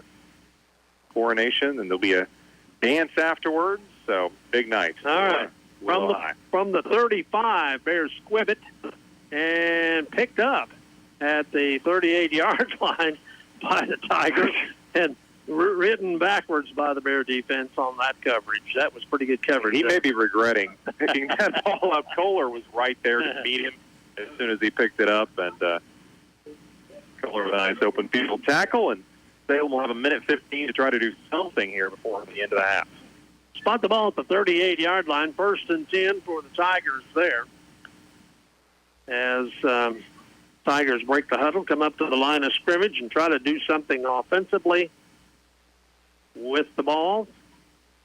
Du Bois is in the shotgun now. Gets the snap, wants to throw. Got a man. Intercepted by the Bears. He had a man open, but he threw it right at the Bears. Ryan Kohler. Wow. His second interception. that ball couldn't have been thrown more direct. No. Right to him. Yeah, the Bears intercept. Yeah, well, Salem now 0 for 9 with 3 interceptions. Now, wait a minute. We got some. Are they going to say it hit the ground first? I'm going to talk about it here. From our vantage point, it looked like an interception, but yeah. Chris Rutledge has announced it, so let it be so. Okay. 1st and 10 for the Bears on the interception. They're in Tiger territory again at the 47-yard line with a minute and 8 seconds to go. So they're going to say he was down at the Salem 47. Huh? Or the Bear 47. Well, that doesn't make any sense. No. That's not where it happened at all. Unless there was a penalty? May have been a penalty on the play. That's want some clarification. Why did we move the ball back 5 yards, Unless guys? there's a penalty, you can't move that. It's at he intercepted it. They've got it at the wrong 47-yard line. Yeah, that's what it is. And they've got the they got the chains backwards. They got Salem with the ball. Did they give a penalty on the play? Is that it? Well, now they're going to talk about it. This is crazy. Is it Bear ball? Salem ball? Oh, they're saying Salem ball. What? This makes absolutely no sense at all. Well, you call the play, and I'm going to go get some clarification. There has to be a penalty on that play. So Salem's got the ball at the Bear 47-yard line. So apparently there was no interception.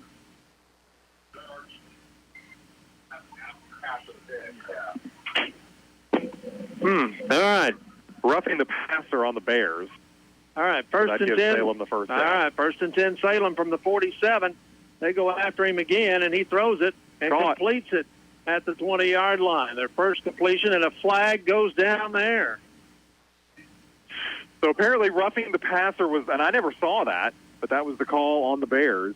I never saw Willow that. was arguing that the penalty happened after the interception. Yeah, so it should have been penalized against the Bear offense. But they're going to bring this one back, I think, for some reason.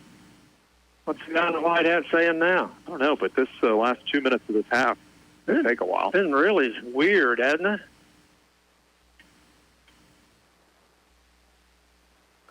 Okay. We'll see what the explanation is. White hat's going to tell us something here. We need to mic up high school officials. Face mask on the Bears. Face mask on the Tigers. Penalties offset. Repeat the down, which is really a win for the Bears on that one. Yeah, big win. That eliminates about 30 yards in receiving there for the Tigers, and it's bring up a 1st and 10 from the Bear 47 for the Tigers with 1:02 left. So roughing the passer was the call, and that negated the interception, right? Yes. That was, I don't know how they do that. That was the call. Okay. Bear coaching was arguing against that. Yeah. But they obviously did not win. Right. So 1st and 10 for the Tigers. 1:02 left to go in the half. Here we go. The boys at quarterback out of the gun. 3 wide receivers being pressured. The Bears miss him. Now he throws late, and the receiver misses the ball. Can't catch it. Incomplete pass. Warren Ennis had a clean shot at Du Bois and just missed him. And there's another flag. My goodness. What is going on? This is just too many flags. It's on the Bears. Probably when they tackle the quarterback, I would say. I don't know. Going to be another roughing the passer. Personal foul. Roughing the passer on the Bears. Good grief. I didn't quite get that. I didn't see that at all. But Warren took a shot at the quarterback, but he didn't hit him. No. So I don't know how it must have happened after that. They did hit him when he threw the ball. So okay. Another penalty against the Bears takes the ball down to the 32-yard line. And 1st and 10 for the Tigers with 55 seconds on the clock in the half. Boy, it's been a long half. Tigers put 2 backs in there with Du Bois now, who gets the snap and wants to throw, got his man, and he is going to be hit and dropped at about the 25-yard line. Ball pops out, but I think they'd whistled it dead already. Du Bois with his first official completion tonight had the other completion brought back with the penalty. So that's the first time Salem has officially completed a pass tonight. Well, and a timeout. Salem with 43 seconds left to go in the half. Bears rolling, leading 42-7. We'll be back in 30 seconds. You're listening to Bear Football on KUKU. The team at Ozarks Healthcare Orthopedics and Spine is focused on your athlete's health. That's why there's a doctor on call 24 hours a day, 7 days a week to care for unpredictable injuries. Ozarks Healthcare has 4 orthopedic doctors and 2 podiatrists on staff to care for your athletes. The OZH team sends best wishes to all athletes for safe play and exceptional sportsmanship. For more information about OZH Podiatry as well as OZH Orthopedics and Spine, visit ozarkshealthcare.com. 43 seconds left to go in the first half. And, wow, this game should be... I think every other school's in the third quarter at this point, but we're still laboring through the second quarter. By the way, that big game in Liberty Mountain Grove leading 13-7 at halftime in Liberty tonight. So the Panthers... Don't underestimate Coach Rogers and the Panthers. Nope. They looked really good against us. Well, they did. Yeah, they did. Playing well tonight against Liberty. Still a full half of a good game there.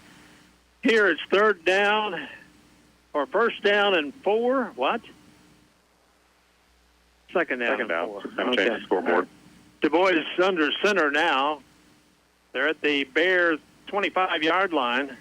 Want to throw again. Du Bois just pops up and throws it out of bounds, actually. Had a man open on the sideline down at about the 3-yard line, but overthrew him and threw it out of bounds. That'll stop the clock with 37 seconds.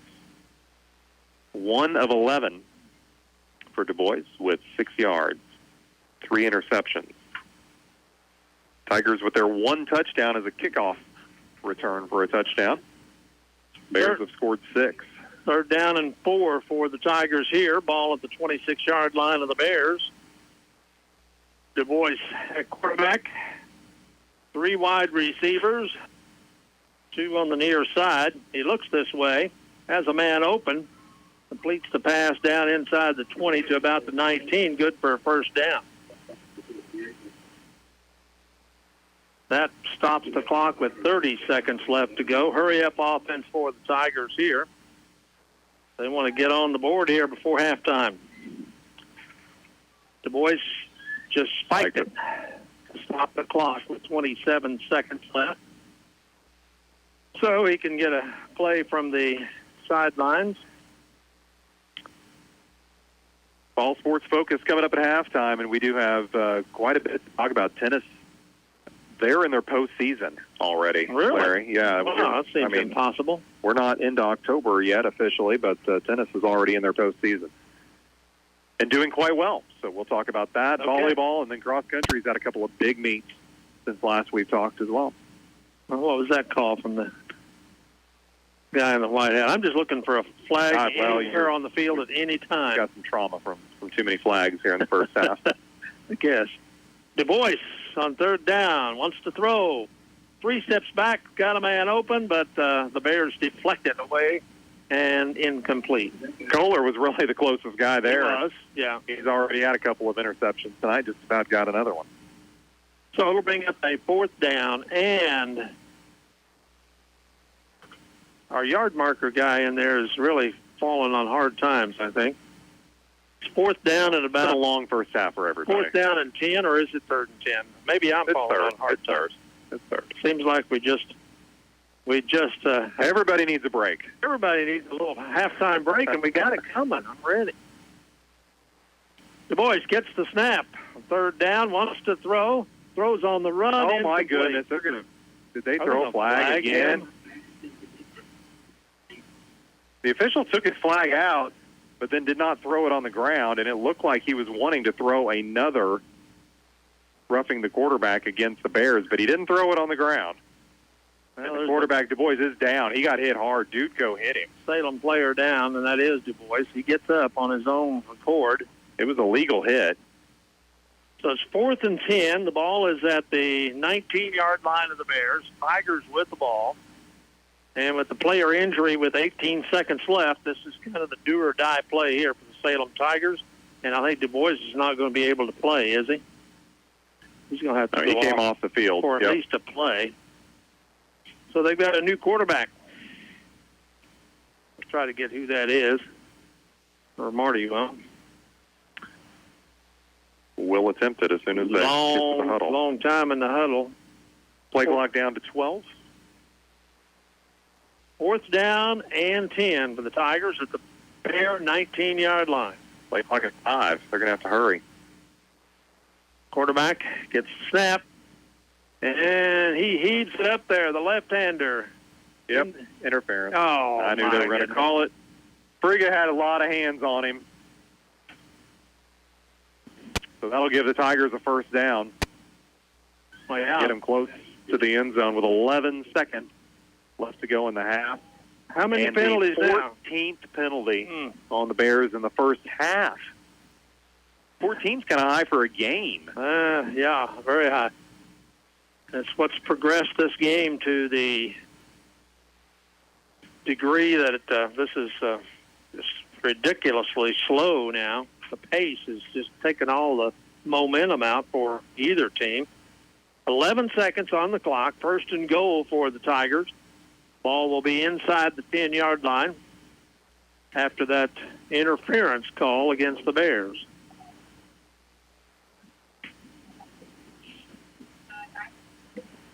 Du Bois, I think, is back in there now, under center. Gets the snap of the football. Throws over the middle. Touchdown, Salem. 7 seconds left on the clock. Little slant pattern. And Du Bois flipped it in there for the score. So with 7 seconds on the clock, the Tigers put it in the end zone thanks to a lot of official flags. Yeah, you hate that. It's really been a dominant half for the Bears, and just kind of wanted to ease into the locker room, but just a really sloppy last minute and a half there. And the Tigers back on the board for the second time tonight. They'll go for the extra point. 42-13 now is our score. Tigers going to kick the extra point. Ball is down, kick is up, and it's deflected. No good. We'll keep it right here. 7.2 seconds on the clock, and we're just about to get to halftime. It's been a long first half here tonight at Polinsky Field on homecoming night. Long in duration, but the Bear fans have enjoyed it as the Bears have put up 42 points on the Tigers here in the first half. Tigers have scored 13, despite the fact that I think they've only completed 3 passes. That's correct. Yeah.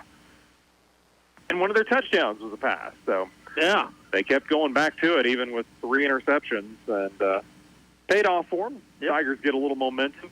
Bears will have the ball first in the third quarter when we get there. And that seems like that still could be a ways off. 7 seconds, the Bears will be able to return this kick, and that's about it. We're going to talk about softball? No, because softball. I miss softball. I do too. I do too. In the fall, they should be in postseason about now. Yes, Anyway, we'll be talking about tennis. They're going to be in the the postseason already. Tigers will kick it off from the 40-yard line. Bears drop back double safety. Line drive kick. Mishandled by the Bears, but picked up at the 20 and upended at the 25 with 2.2 seconds on the clock. So Bears will have an opportunity to snap the ball one time. That'll be it. Yeah. I would guess that the Bears will just take a knee here and go to the locker room. But you never know. Interesting scores, too, coming up at halftime from these other games. Yeah, the Mountain Grove Liberty, I know that's that was a lock for you, the Liberty Eagles. Yeah, I was locked in and said that they'd shut out the Grove. And, Panthers, hats off to the defense. They held Liberty to one touchdown in the first half. Here we go, 1st and 10 for the Bears. Rothermick gets the snap. They're going to throw it. Rothermick throws on the run. Got a man out there. Incomplete. That ends the half. So we are at halftime. Now the Bears leading the Tigers 42-13. We'll be back for some talk about other area games, plus a recap of the first half and some fall sports focus in 3 minutes. You're listening to Bear Football on KUKU. Just arrived at Monty's. New fall favorites like Columbia fleece, hoodies, and flannel shirts at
Hold on, I got my pages out of whack. So, yes, Monday they played West Plains. But before that, last Friday they competed at the Nixa tournament, big tournament. Kylie Cox and Maddie Perkins got third place in the number one doubles flight. Claire Clarkson got fifth place in the top singles flight. Lillian Weimer and Brianna Hahn got fifth place in number two doubles. So a good tournament showing last Friday. And playing a lot of large schools there. Goodness. Yeah, absolutely. Yeah.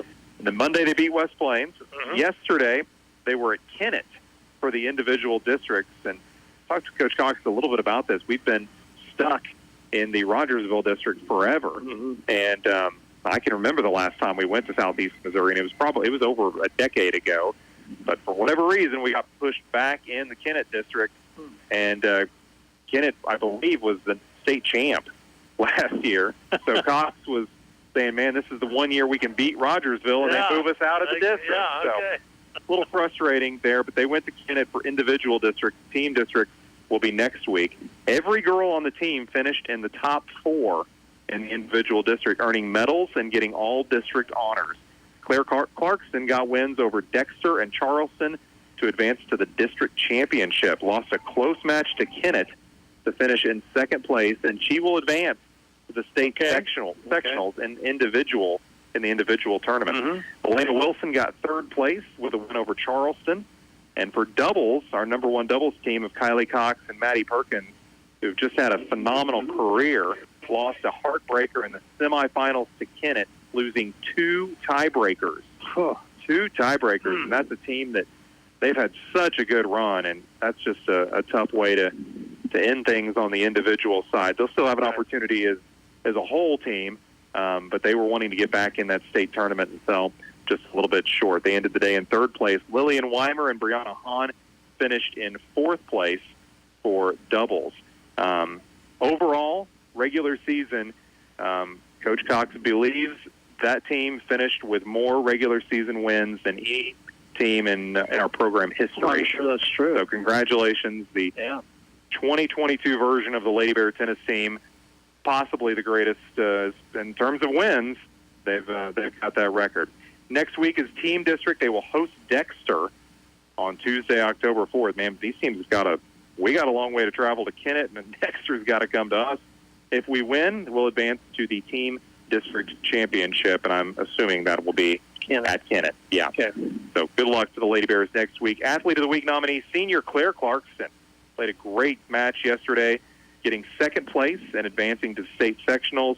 Had a great senior year, and will hopefully cap it off with a trip to the state tournament. So Claire Clarkson, your nominee for tennis. Okay. All right. Good job, tennis girls.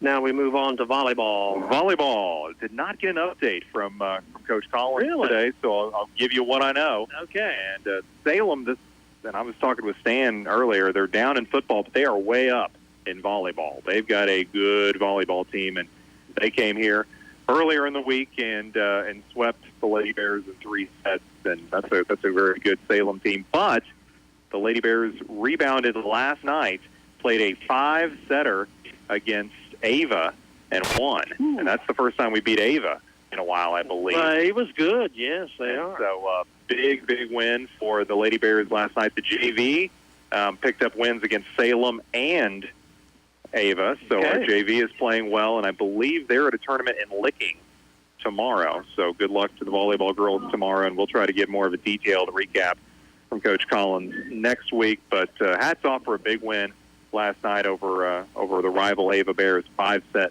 Yeah, and a conference foe, too. Yes. That's a big win. Big win for Coach Collins and the volleyball Lady Bears. Good athletes on that team, and I'm excited about the future of our volleyball program. All right. Cross country back on the 17th of September, which feels like a long time ago, but I guess that's still within the range of we haven't talked about them. That was the Missouri Southern Stampede in Joplin. Carson Smith took 8th in that race. Matthew Miller, 32nd. Nolan Perkins, 46th. Jevin Pointer, 146th. Aaron Gray, 183rd. This is a huge race. Mm-hmm. Just to show you, Aaron Gray finished 183rd, but he also set a personal best time. So, that's good. Those are good things. Varsity girls, Haley Jade came in 32nd. And in the junior varsity division, Kylie Smith finished 127th. So big Missouri Southern Stampede. That's a mammoth race over in Joplin. And again, Carson Smith, a medal winner in that division. So way to go, Carson. Mm-hmm. Boys and girls took place in the Berryville Back 40. That's Berryville, Arkansas. And the Bears, as a team, finished second as a team to earn a trophy, their second Goblet of Fire, Coach Wagner calls it. It's quite the trophy. Okay. Second time they've done that in the last 4 years. Yeah. Medal winners at the Berryville Back 40. Sydney Lumbee finished ninth in the junior high girls. Matthew Miller finished sixth in the varsity boys. Carson Smith finished first in our division in the varsity boys. Nolan Perkins fifth. Joel Smith first in the junior high boys. And Haley Unruh finished fourth in the varsity girls. So a really good performance in Arkansas for the cross-country team. Yeah. Athlete of the Week nominee is Nolan Perkins. Nolan broke through at Berryville to have his best race of the season, finished as our number 2 runner in 5th place, and was a big contributor to the team finishing second. So Nolan is the nominee for cross-country. Okay. And I do want to mention we had a big middle school meet yesterday out here, and we had tons of runners doing really well. Shocked. So good job to all of our middle school runners yesterday. And also on the middle school front, I mean, this is primarily a high school fall sports focus, but do want to shout out, I know our volleyball varsity girls, our junior high volleyball girls have been doing really well. And our junior high football boys, 7th and 8th grade, went to Ava last night, and both of them came away with wins. Woo. And I bet you'd have to look back a ways. Man, when's the last time that 7th and 8th grade both won at Ava? So that's exciting.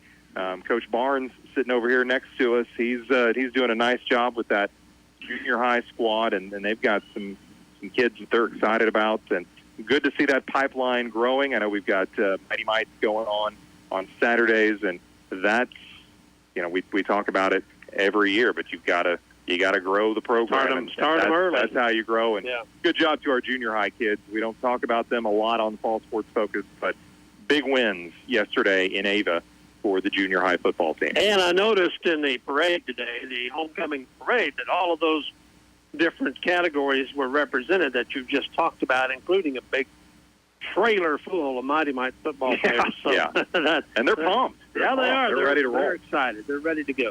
Also want to mention, Coach Wagner texted me, Cuba is where they're going on Wednesday for the next cross-country meet.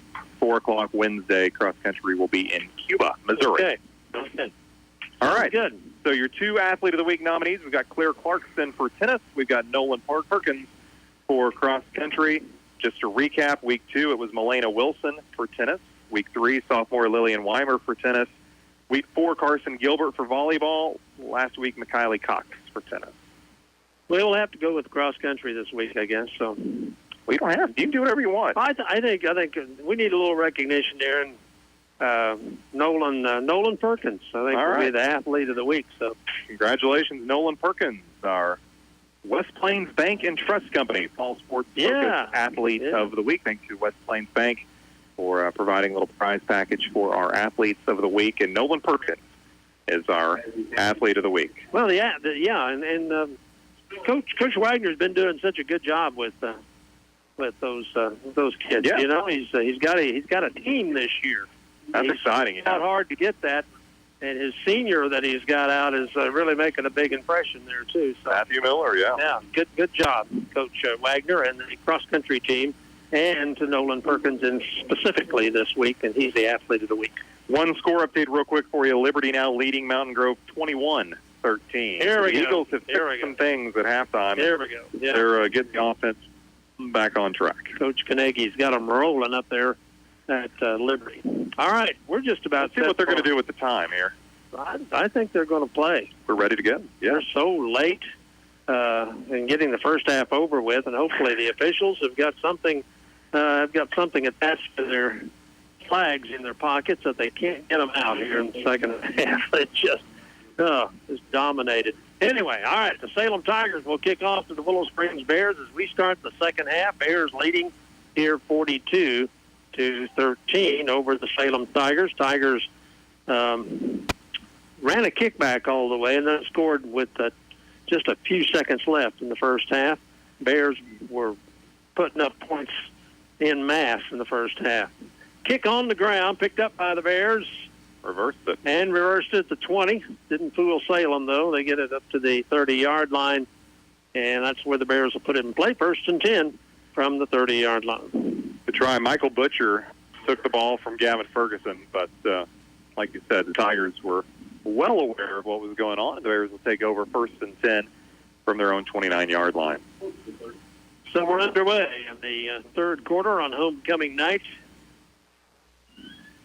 here at Polinsky Field. One of the crowd I know has donned jackets since the game started or put their sweatshirts on. It's fall of the year, getting a little cool after the sun goes down. 1st and 10 Bears from 29. Rothermick out of the gun. Flips the ball to the Dudko, and Dudko's hard to bring down. Gets over the 40-yard line for a first down. Like to see Gennady get the ball a little bit, and comes up a little gingerly, but he's a tough tight end. The Bears don't use him a whole lot. No. One of the rare completions we've had to him. So picked up 12 on the play. 1st and 10 for the Bears from the 41-yard line. There's a handoff to the running back. He's got a Salem had him by the shoe top and brought him down at the 50-yard line. Gavin Ferguson. Ferguson for about 8 on that play. They're going to mark him just shy of the midfield stripe. It'll be 2nd down and short 2 yards to go for the Bears in the first down, just underway in the third quarter. Rothermick gets the snap, throws the pass complete to the receiver who gets a first down, but that's about it. He got about a yard and a half, needed a yard and a half, so into Salem territory at the 49. Took extra effort from Ryan Kohler to get that first down.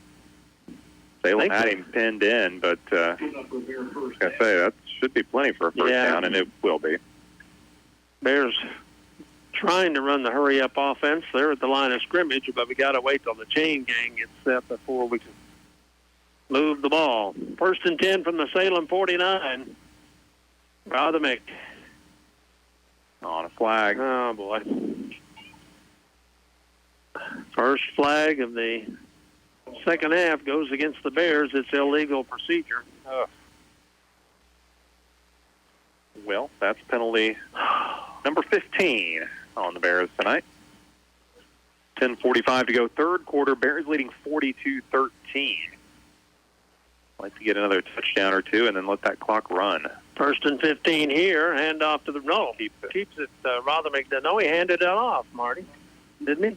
No, he got it up to midfield. They were tackling the decoy. They were ahead of him, but it was Rothermick with the ball, and he will go nowhere. He got a couple of yards, or a yard, I guess, is about it, right? We'll give him 1. 1 yard.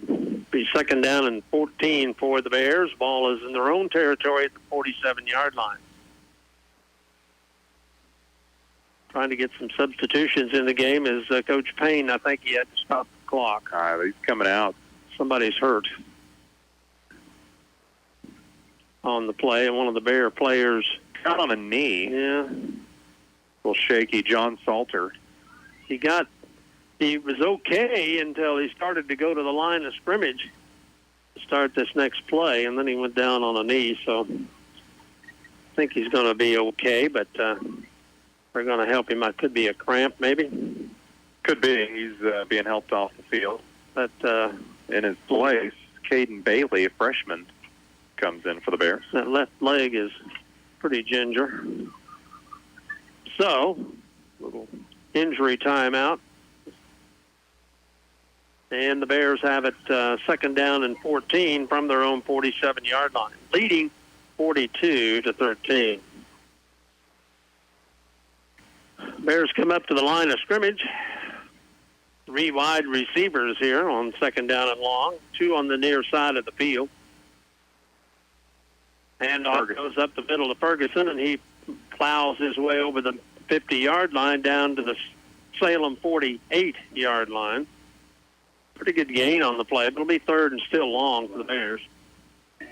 Gets it into Tiger territory. Bears might consider going for it on fourth down if they can get some yards here. 3rd and 9 for the Bears from the Salem 47-yard line, 48-yard line.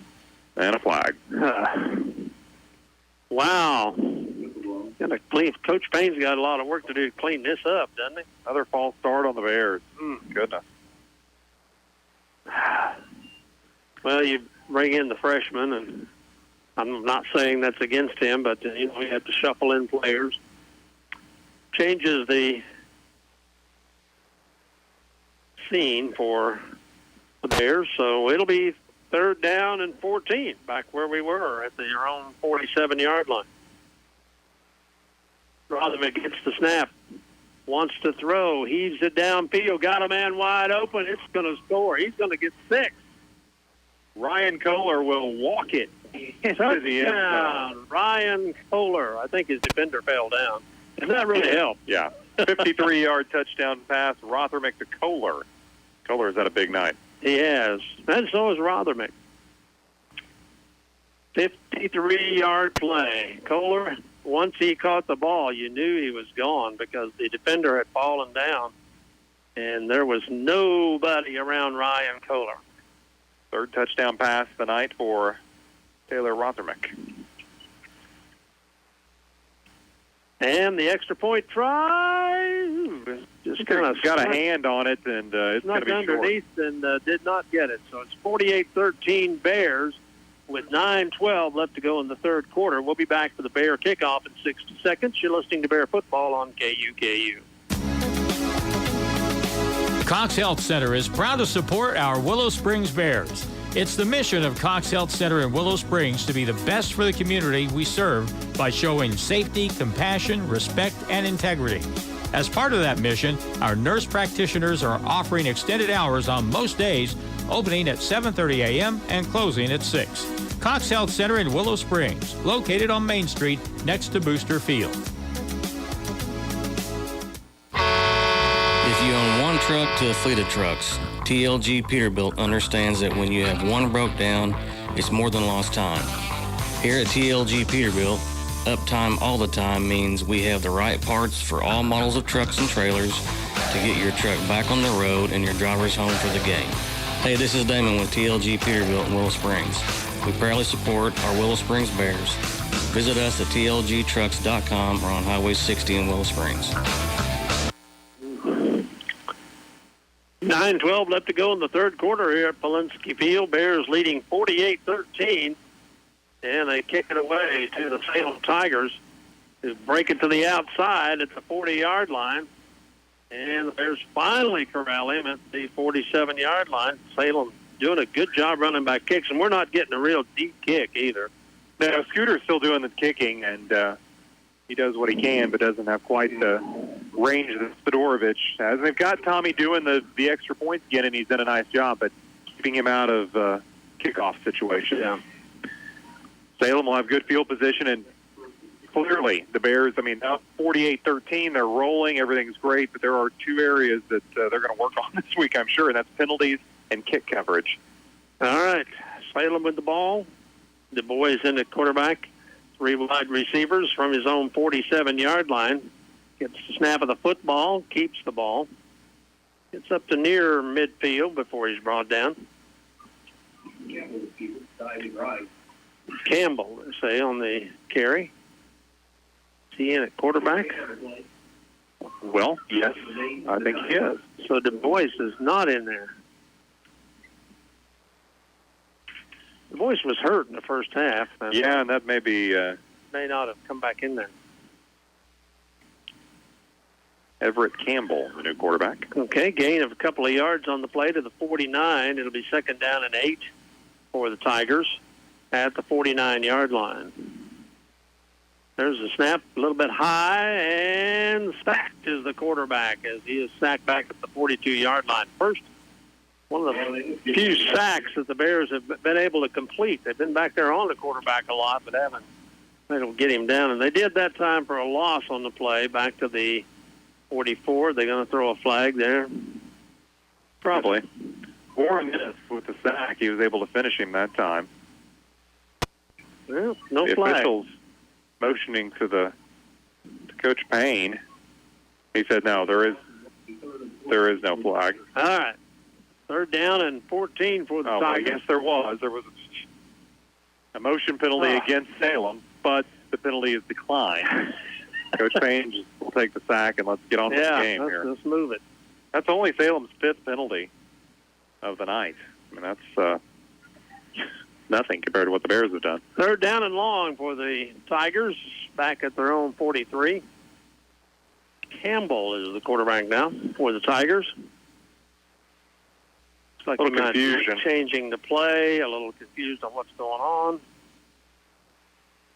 Gets the snap, wants to throw, rolls, throws, got a man out there, but it's incomplete. Brian Frigga sliding in, trying to make the interception. Ferguson had one of those earlier, but Frigga just a little bit short. But the Bears were coming on a blitz, and Campbell's getting a rude awakening to the quarterback position. It'll be 4th down and long, 4th and 14. The Tigers will line up to probably punt. They don't line up, and they just put a back there deep, and then he drops back further as the ball, as his players go down for the count. 4th down and long. And we got another Salem player coming on the field. We got somebody coming in late.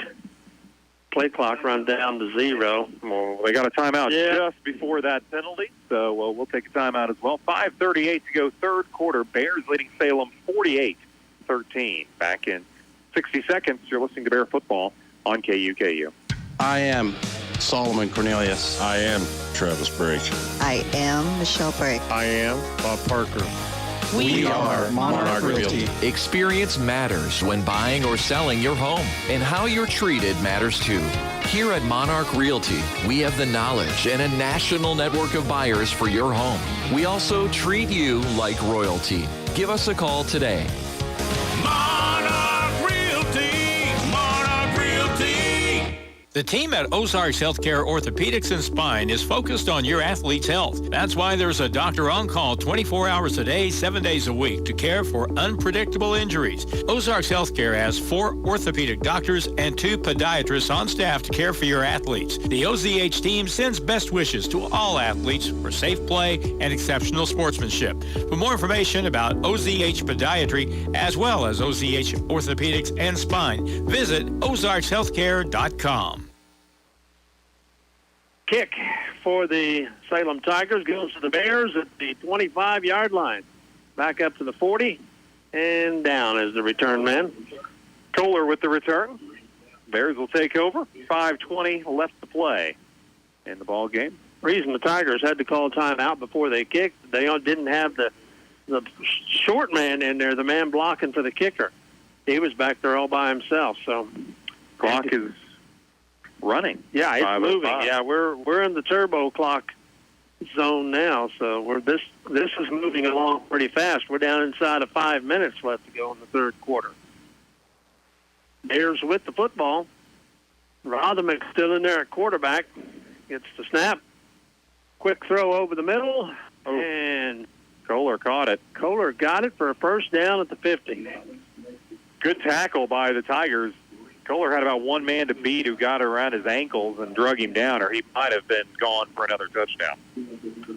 Rothermick and Kohler has worked really well tonight for the Bears. A good matchup.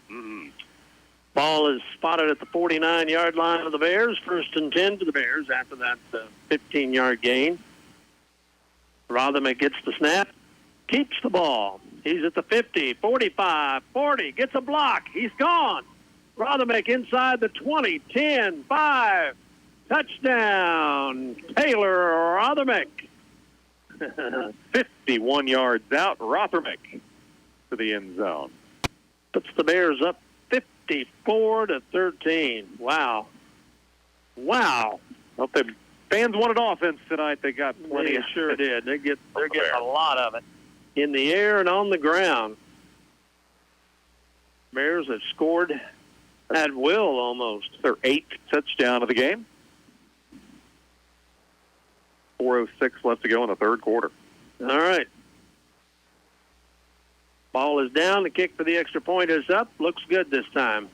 And it is. So with 4:06 left to go in the third quarter, the Bears 55, Salem 13. Back for the Bear kickoff in 60 seconds. Bailey Chevy GMC, home of the Bailey Factor. John Bailey again from Bailey Chevy GMC in beautiful downtown Willow Springs. Supporting our local schools is just part of the Bailey Factor. You'll hear us cheering our local high school teams on the air and even on the sidelines. Come check out our great selection of new and pre-owned cars, trucks, and SUVs today.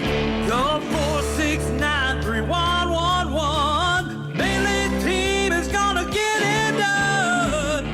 If you're a small business owner, think about everything you need to help your business succeed. You need a plan, happy customers, steady cash flow, and an insurance agent that gets you. State Farm agent Justin Shelby runs a small business in West Plains and Houston too, and he understands the unique needs of local business owners. Justin Shelby will make it easy to choose the right protection at the right price. Contact me, State Farm agent Justin Shelby, for your small business needs today. Like a good neighbor, Justin Shelby State Farm is there. 4:06 left to go in the third quarter. Back the Bears leading 55-13 over the Salem Tigers, and the Bears to kick off. Osborne to kick off from the 40-yard line, and just a little squib kick. Tigers take it at the 37-yard line. It'll be 1st and 10 Tigers there. Clock moving now. We're in turbo clock country. Fourth quarter in Liberty leading Mountain Grove 27-13. There you go. The Eagles starting to pull away. Eagles are beginning to fly. Mountain Grove leading Liberty 13-7 at the half, but it's been 20 unanswered points by the Eagles in the second half. Tigers still over Ava 6-3. Wow, that's a low-scoring game. Yes, it is. 1st and 10 here from the 37 for the Tigers. Campbell goes under center and rolls to his right. Gets hit, gets up, gets hit again. Fumble. And the ball is loose. The Bears pick it up, and the Bears head for the goal line, but they don't get quite in, I don't think. Stop just short of the goal. Wow. Campbell is the rude awakening, isn't he? Gibson with the fourth fumble. All right. Younger picked it up. And the Bears will spot it inside the 5 at the 3. So a fumble by the Tigers quarterback, and the Bears pick it up and almost get another 6 out of it. Get all the way down to about the 1-yard line. I guess they're going to put it at about the, 3-yard line? 1st and goal for the Bears as they create another turnover here against the Salem Tigers. Clock is running at 2:20 left to go third quarter, and expect to see a lot of fresh jerseys in when we flip to the fourth quarter. In fact, I see Dylan Ferguson taking some snaps over on the sideline. The JV will get a chance to come in here in a minute. All right. Here go the Bears from the 3-yard line. Up the middle they go. They're not going to get in on that play, I don't think. Got a couple. Yeah, that's close. Sneaking some new guys back in there. It's homecoming, and Coach Payne letting some other guys Salter with the carry. Okay. Some of the seniors getting to carry the ball a little bit. I like that. Yeah, that's good. That's good. Give them a little highlight. Spot the ball at the 2, 2nd and goal for the Bears from the 2-yard line. They go right up the middle again. Ball carrier gets stood up and maybe got to the 1. I don't know. Salter again, and he's going to be stopped just short again. So we'll see if Coach Payne wants to dial it up one more time. 3rd and goal from the 1. Scooter got one earlier. Trying to get Salter a touchdown. All right, there's the snap of the football, and they give it to him again. He's in. Salter with the score for the Bears. 61-13. Wow. John Salter, a senior who hadn't played for a couple years and came back to the program and done a nice job on the line all year. Yeah. Gets the touchdown there. I'd say Ennis to get the next call if we get one. Anyway, 1:04 left to go in the quarter as the Bears go for the extra point try here. And the clock stops with the touchdown.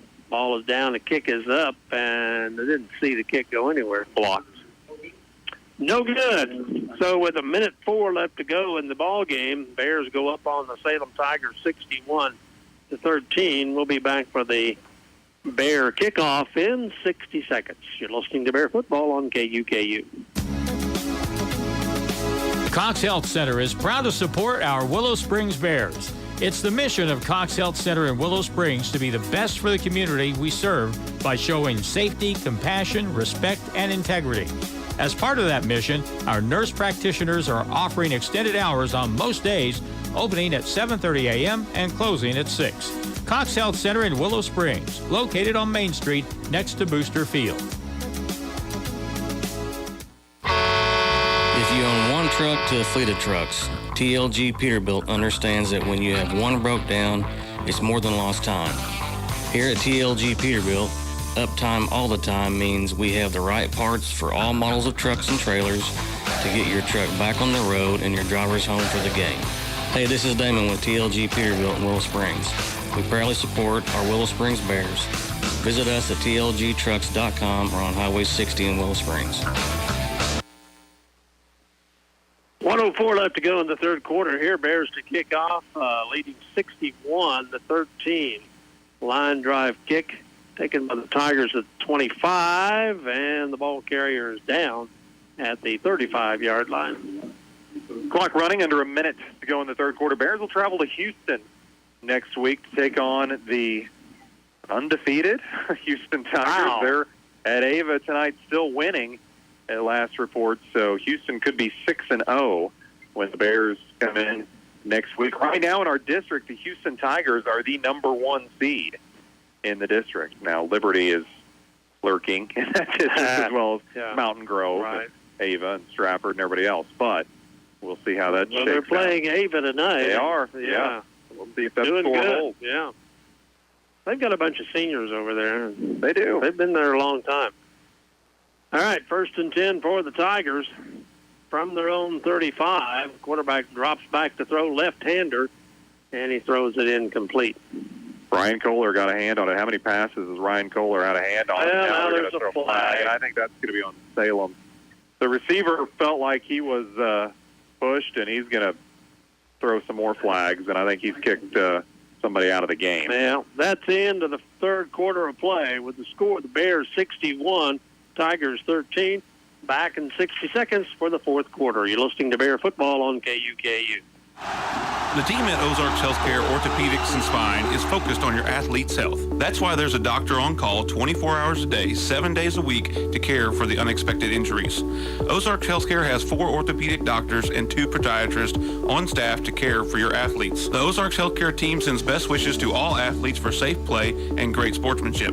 For more information about OZH Podiatry as well as the OZH Orthopedics and Spine, please visit www.ozarkshealthcare.com. Hurry up, dude. The game's about to start. Nothing beats spending the day watching the game with your buddies. Dude, I'm literally right here. Let's do this. Which is why a shelter insurance renter's policy is key to your winning game plan.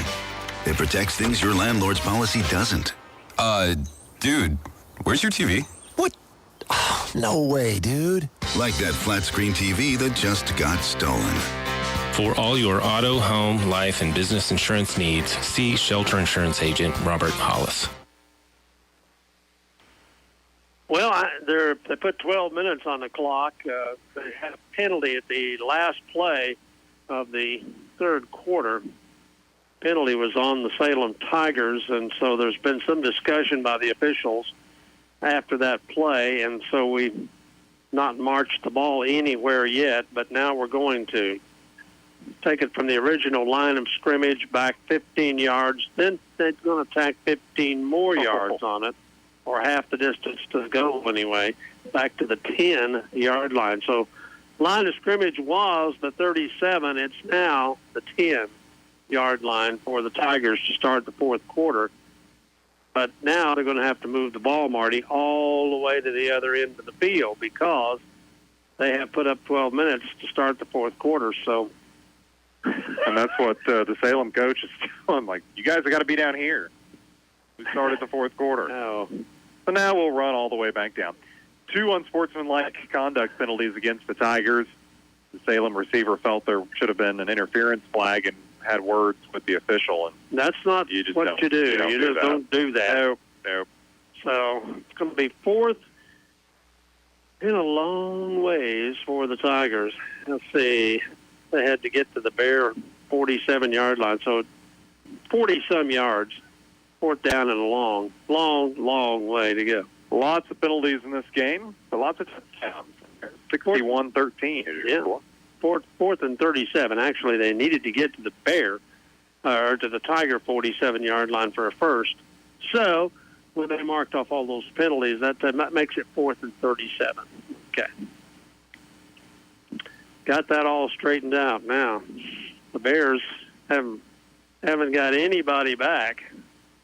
I don't know whether they're going to rush the kicker or what they're going to do here, but second down is what they're calling it. Oh, second down. Okay, I thought it was fourth. Okay. All right. I was mistaken there. You know, your judgment goes. There's the quarterback with the play sweep around the right side. He gets the ball up about 5 or 6 yards. We'll step out of bounds, pick up a few yards. And again, the clock will be moving nonstop here in the last 12 minutes. Try to get some other score updates for you. 21-6, Kickapoo over number 10, West Plains. Kickapoo unranked. And West Plains will probably be unranked after this week. That's a possibility, yeah. Stratford beating Fairgrove 31-18 in the fourth quarter. That's in our district, Stratford is. Here, third down and long for the Tigers. Ball is flipped back to the trailing back. He cuts around to the outside, got a little speed, and gets up to the 25-yard line. Bears with completely new jerseys in there. This is a JV game now on offense and defense. Dylan Ferguson makes the stop time for Willow. Graduated Ferguson last year. We'll graduate one this year, but we've still got one who's just getting started. And they're all brothers. Yep, Ferguson brothers. That's fourth down now for the Tigers, and they're showing punt. Fourth down at about 20 for the Tigers. 10 minutes and 30 seconds left to go here in the ball game. Tigers drop back to about the 15-yard line. That's where the punter will get the ball, kick it away. High kick. Oh. No return by the Bears. They down the ball, Salem does, at the Bear 44-yard line. Pretty good punt. No return. So the Bears go to Houston next week to take on the Houston Tigers, and they still may be undefeated. Could be. That might be a big matchup. It's going to be a big matchup either way. And, you know, the Bears, after getting through that gauntlet of Liberty and Mountain Grove, feel better about their schedule. But Houston, that's going to be a tough challenge next week. Then we return home to play the Thayer Bobcats. That'll be senior night. We're already to that point in the year. And then Ava will be the Thursday night game. That'll be the last game of the regular season. First and 10 for the Bears here from the 43-yard line. Dylan Ferguson at quarterback. Yep. Hands off to the running back, and he gets over the 45 to the 48-yard line. Tinsley with the carry. He had a couple of good runs in the first half as well. Pick up a 4 yards on the play up to the 47-yard line. It'll be second down and 6 for the Bears. Clock running again, inside of 9 minutes left to go in the game. JVers out there for the Bears right now. Ferguson, a freshman at quarterback. Gets the snap of the football, fumbles the ball, and falls on it. Ooh. Again, he got hammered, too. Yeah, Salem player came in and just hit him hard. Shouldn't have been a flag. Loss on the play of about 5, so it'll be third down and 11 for the Bears. It looks like the officials have kind of put the flag in their pocket here in the second half. As they should. Yeah, haven't called so many penalties.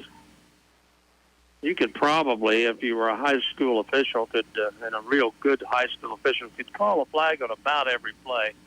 If if you wanted to, there's something going on there that could be flagged.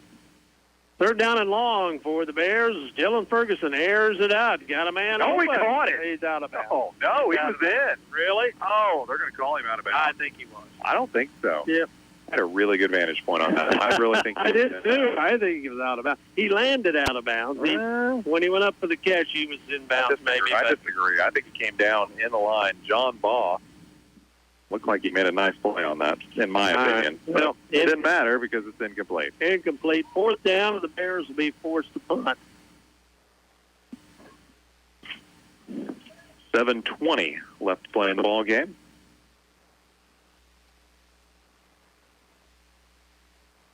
Snap to the punter and kicks it away. Good punt. Taken by Salem at the 22. He gets a block at the 30, 35, 40, 50. Still on his feet. Down the sidelines he goes. Out of bounds somewhere over there. Metcalf with the in return. Bear territory. He's got some speed. I'll tell you what, I was the Tigers. I tried to figure out a way to get Metcalf the ball on offense. I think he's so, got some wheels. Doing a nice job with the kick return. Cardinals leading the Pirates 2-1 in the seventh inning. Oh, really pouring it on the offense, aren't they? They've had trouble here. A little bit, but scoring lately. Getting enough to get it done. Yep. First and 10 now for the Tigers. They'll start in Bear territory at the Bear 42-yard line with half a quarter to go.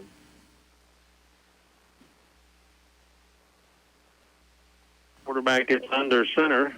There's two backs behind him. Two wide receivers. Gets the snap, pitches to the deep back, and he turns on the speed, and here he goes around the right side, inside the 20, 15, 10, 5 touchdown. Salem. Is that Metcalf? No, that is not Metcalf.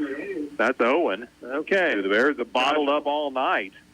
But the JV comes in, and Owen... Yeah, Owen scoots to the outside. A little exposure and gets the touchdown for the Salem Tigers.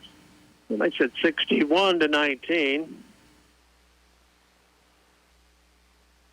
As he scooted to the outside, just pitched from the quarterback back to the trailing back, and he swept it around the right side and went all the way for the score.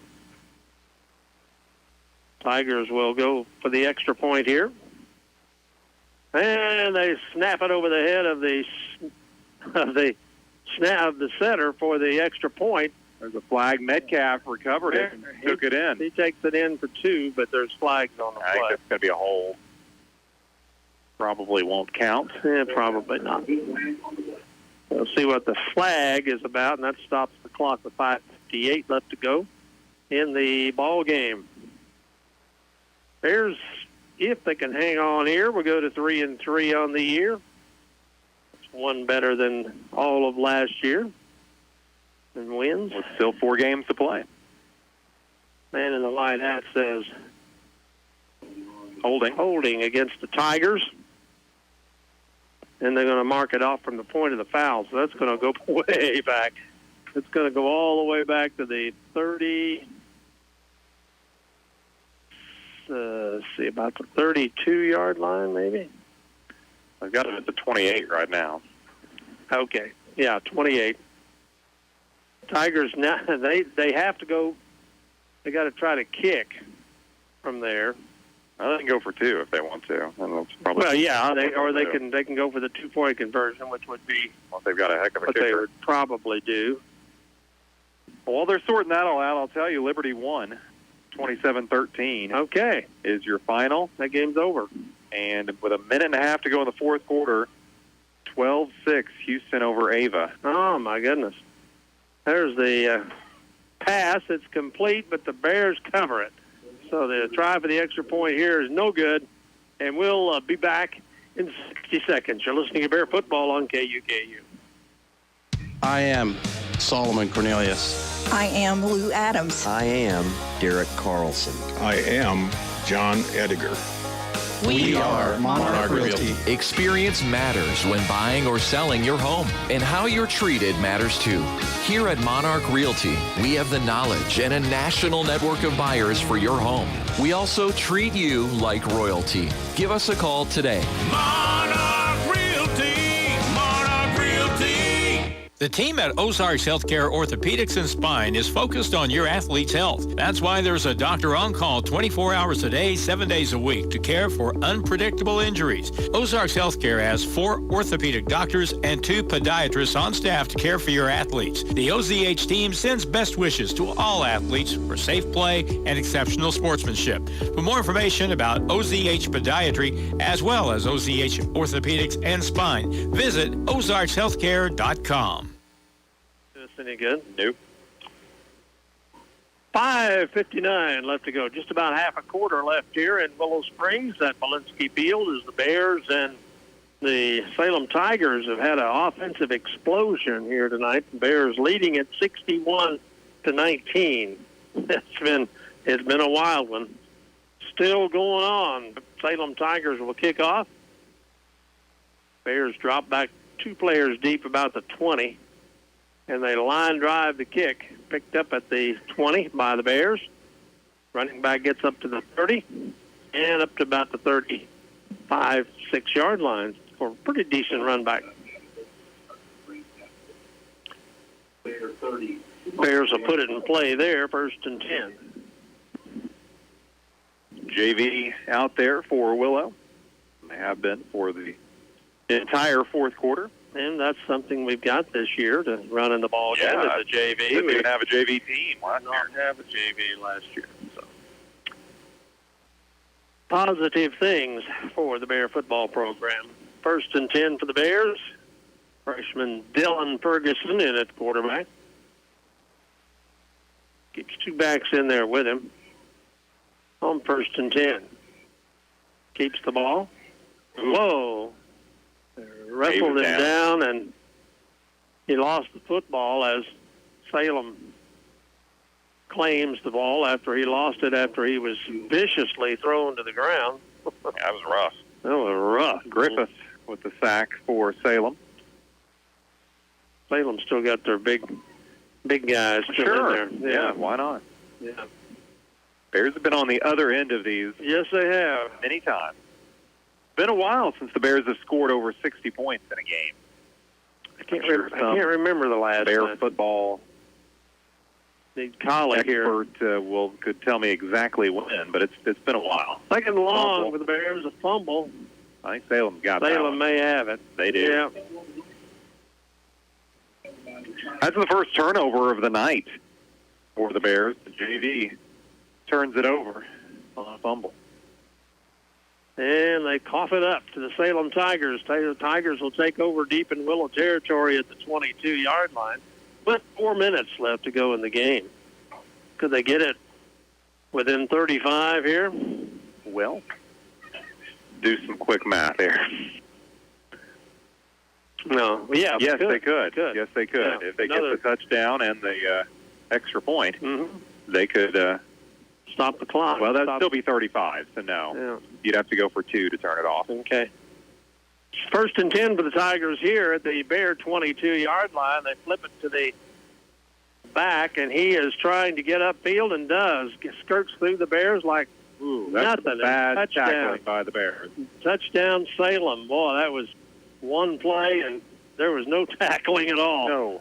No. 24 now, 25 for the Tigers, 61-25 as the Tigers shredded through the Bears JV defense for a score.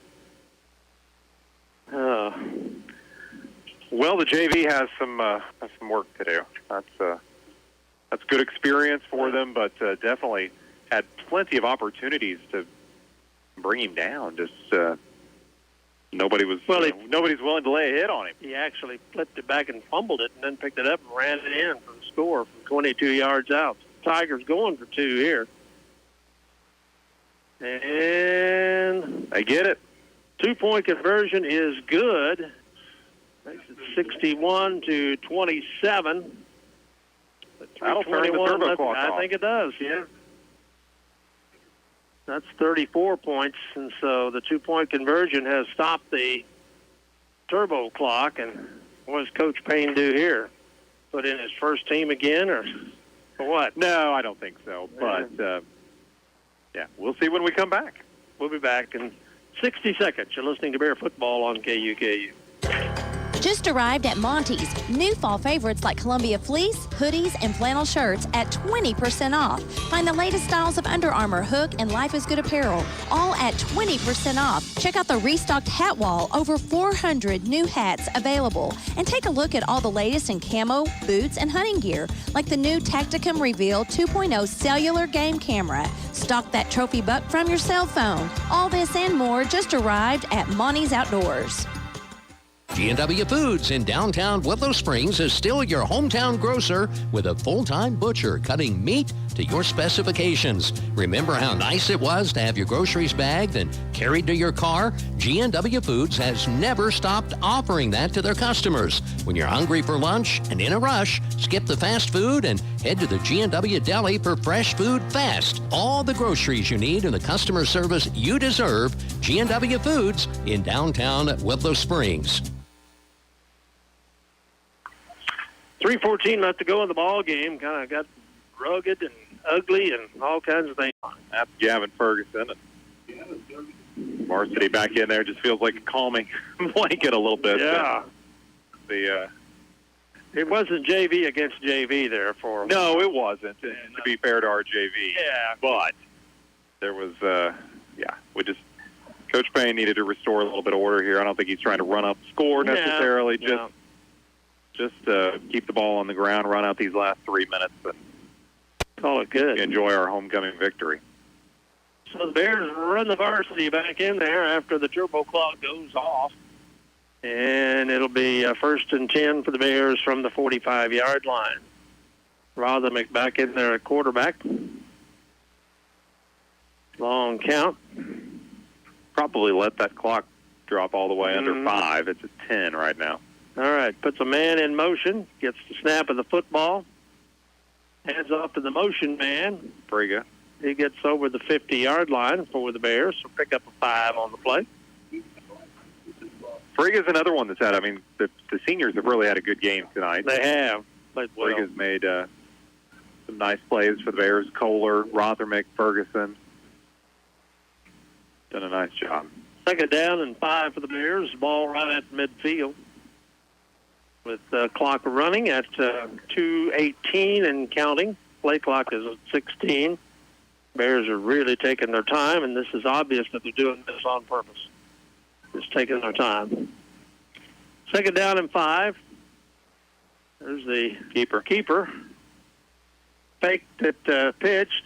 Rothermick did. Then Rothermick went about 15 yards for another 1st down, all the way down to the 35-yard line. So, yeah, you're right. I the comment there about seniors having a good night, that's very, very true. This is they've really looked good. That's what you want on homecoming, and the home crowd has had a lot to cheer about tonight, and able to get Scooter Osborne and John Salter, a couple of seniors, touchdowns tonight. So, just a fun night for the Bears. You hate it that had a lot of penalties and kind of a little bit of a letdown here in the 4th quarter, but still a good night. 1st and 10 for the Bears at the 35-yard line of Salem. Rothermick pitches to the far side, and the receiver, Dudko, gets another 1st down for the Bears, all the way down to about the 20-yard line. Flag. Oh, no. Oh, no.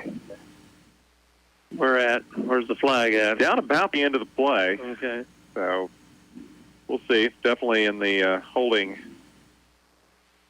area. See if the Bears are going to march backwards. It's been a while since the Bears had a penalty. Yeah. They've got 17 tonight. They had 14 at halftime, though. So that'll take Dudko's nice catch and run back, make it a 1st and 8, 1st and 9, something like that, inside the 35 to the 34-yard line. 1st down and 9. Clock moving with 1:22 left to go in the ball game. Rothermick in there at quarterback. Gets the snap.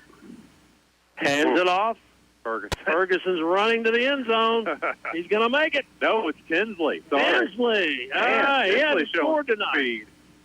Tinsley showed off some speed there, and away he went to the end zone. Any flags? No. All right. 67 to 27. Turn the clock back on. Yes, turn the clock back on. My goodness. Isn't this something? I don't think I've witnessed a game like this. And a lot of points on the board. Yeah, this is, wow. Bears going to go for the extra point. Ball down, kick is up. They fake it. They're going to try to get two. Frigga goes in the end zone for the 2-point conversion to make it 69 to 27. You know, Marty, you put those two together, you almost got 100 points. Yeah, you do. You get real close. 69 to 27, our score here. And we'll be back for the Bear kickoff in the final minute in just 60 seconds. You're listening to Bear Football on KUKU. Since 1883, West Plains Bank and Trust Company has been a reliable partner to area farmers. Working the land has and always will be key to the success of our area economy. When it's time for new equipment, additional land, or a herd expansion, we can tailor your loan to ensure growth for future generations. West Plains Bank and Trust Company, member FDIC. Gentleman Jim's Wrecker Service in Mountain View and Willow Springs is proud to support our local sports teams. If you need a tow, call Gentleman Jim's. They are bonded and insured and have the equipment to complete any job from small cars to semis. So if you break down or need a tow for any reason at all, pick up the phone and give them a call at 934-6594. Gentleman Jim's in Mountain View and Willow Springs. Give them a call anytime you need a tow. Let's kick it. Welcome back, Bear football. Bears kick it off to the Tigers. Tigers fall on it at about the 40-yard line as the Bears kicked a little squib kick and more like an onside kick. Tigers will take it. 1st and 10 at the 40. Clock is moving. They're going to have to hurry to get off any plays at all because we're inside of 35 seconds left to go in the ball game. Play clock is not started yet. And now it will. Okay. So they'll probably have time for one play here. Yeah. Coach Payne put the varsity back in to restore order, and that's exactly what they did. They sure did. I was glad to see him do it, too, really. Out of the shotgun, Tigers will try to throw something up there. And it's up for grabs. It is caught by the Tigers and down at the Bear 25-yard line. Clock stops at 6.8 seconds. And a timeout? I think so. I think the Tigers called a timeout. The Bears put they put their JV defense back in the game for that play, and they're going to keep them out there for the last play of the game. I say last play of the game. It should be, but we'll see. Salem did stop the clock, and a little bit of bad come to the line. A little bit of bad blood, I think, festering here. It's kind of developing in the sun, between the two schools. Salem has it 1st and 10 at the Bear 26 with 6.8 seconds. The Bear JV defense in there. There's the snap of the football. Pitch to that running back who just likes to shred the Bears defense. Going around the outside, he's going to make it. As time runs out in the ball game. 69 to 33 will be maybe not the final. They got to go for the 2-point conversion. They can still get their extra points. Yeah. That is. I don't think I've seen a game like this ever. That'll put us over 100 combined points in this game. Yeah. Wow. Well, they're going to. What are they doing now? They're bringing the ball. Was there a penalty? They're going to call the game over. That's what they're going to do. Yeah, well, they're going to call the game over. No extra points tried. Okay, I remember that is a possibility. So, game is over. And the Bears win at 69-33 is our final. We'll be back to wrap it up in 3 minutes. You're listening to Bear Football on KUKU.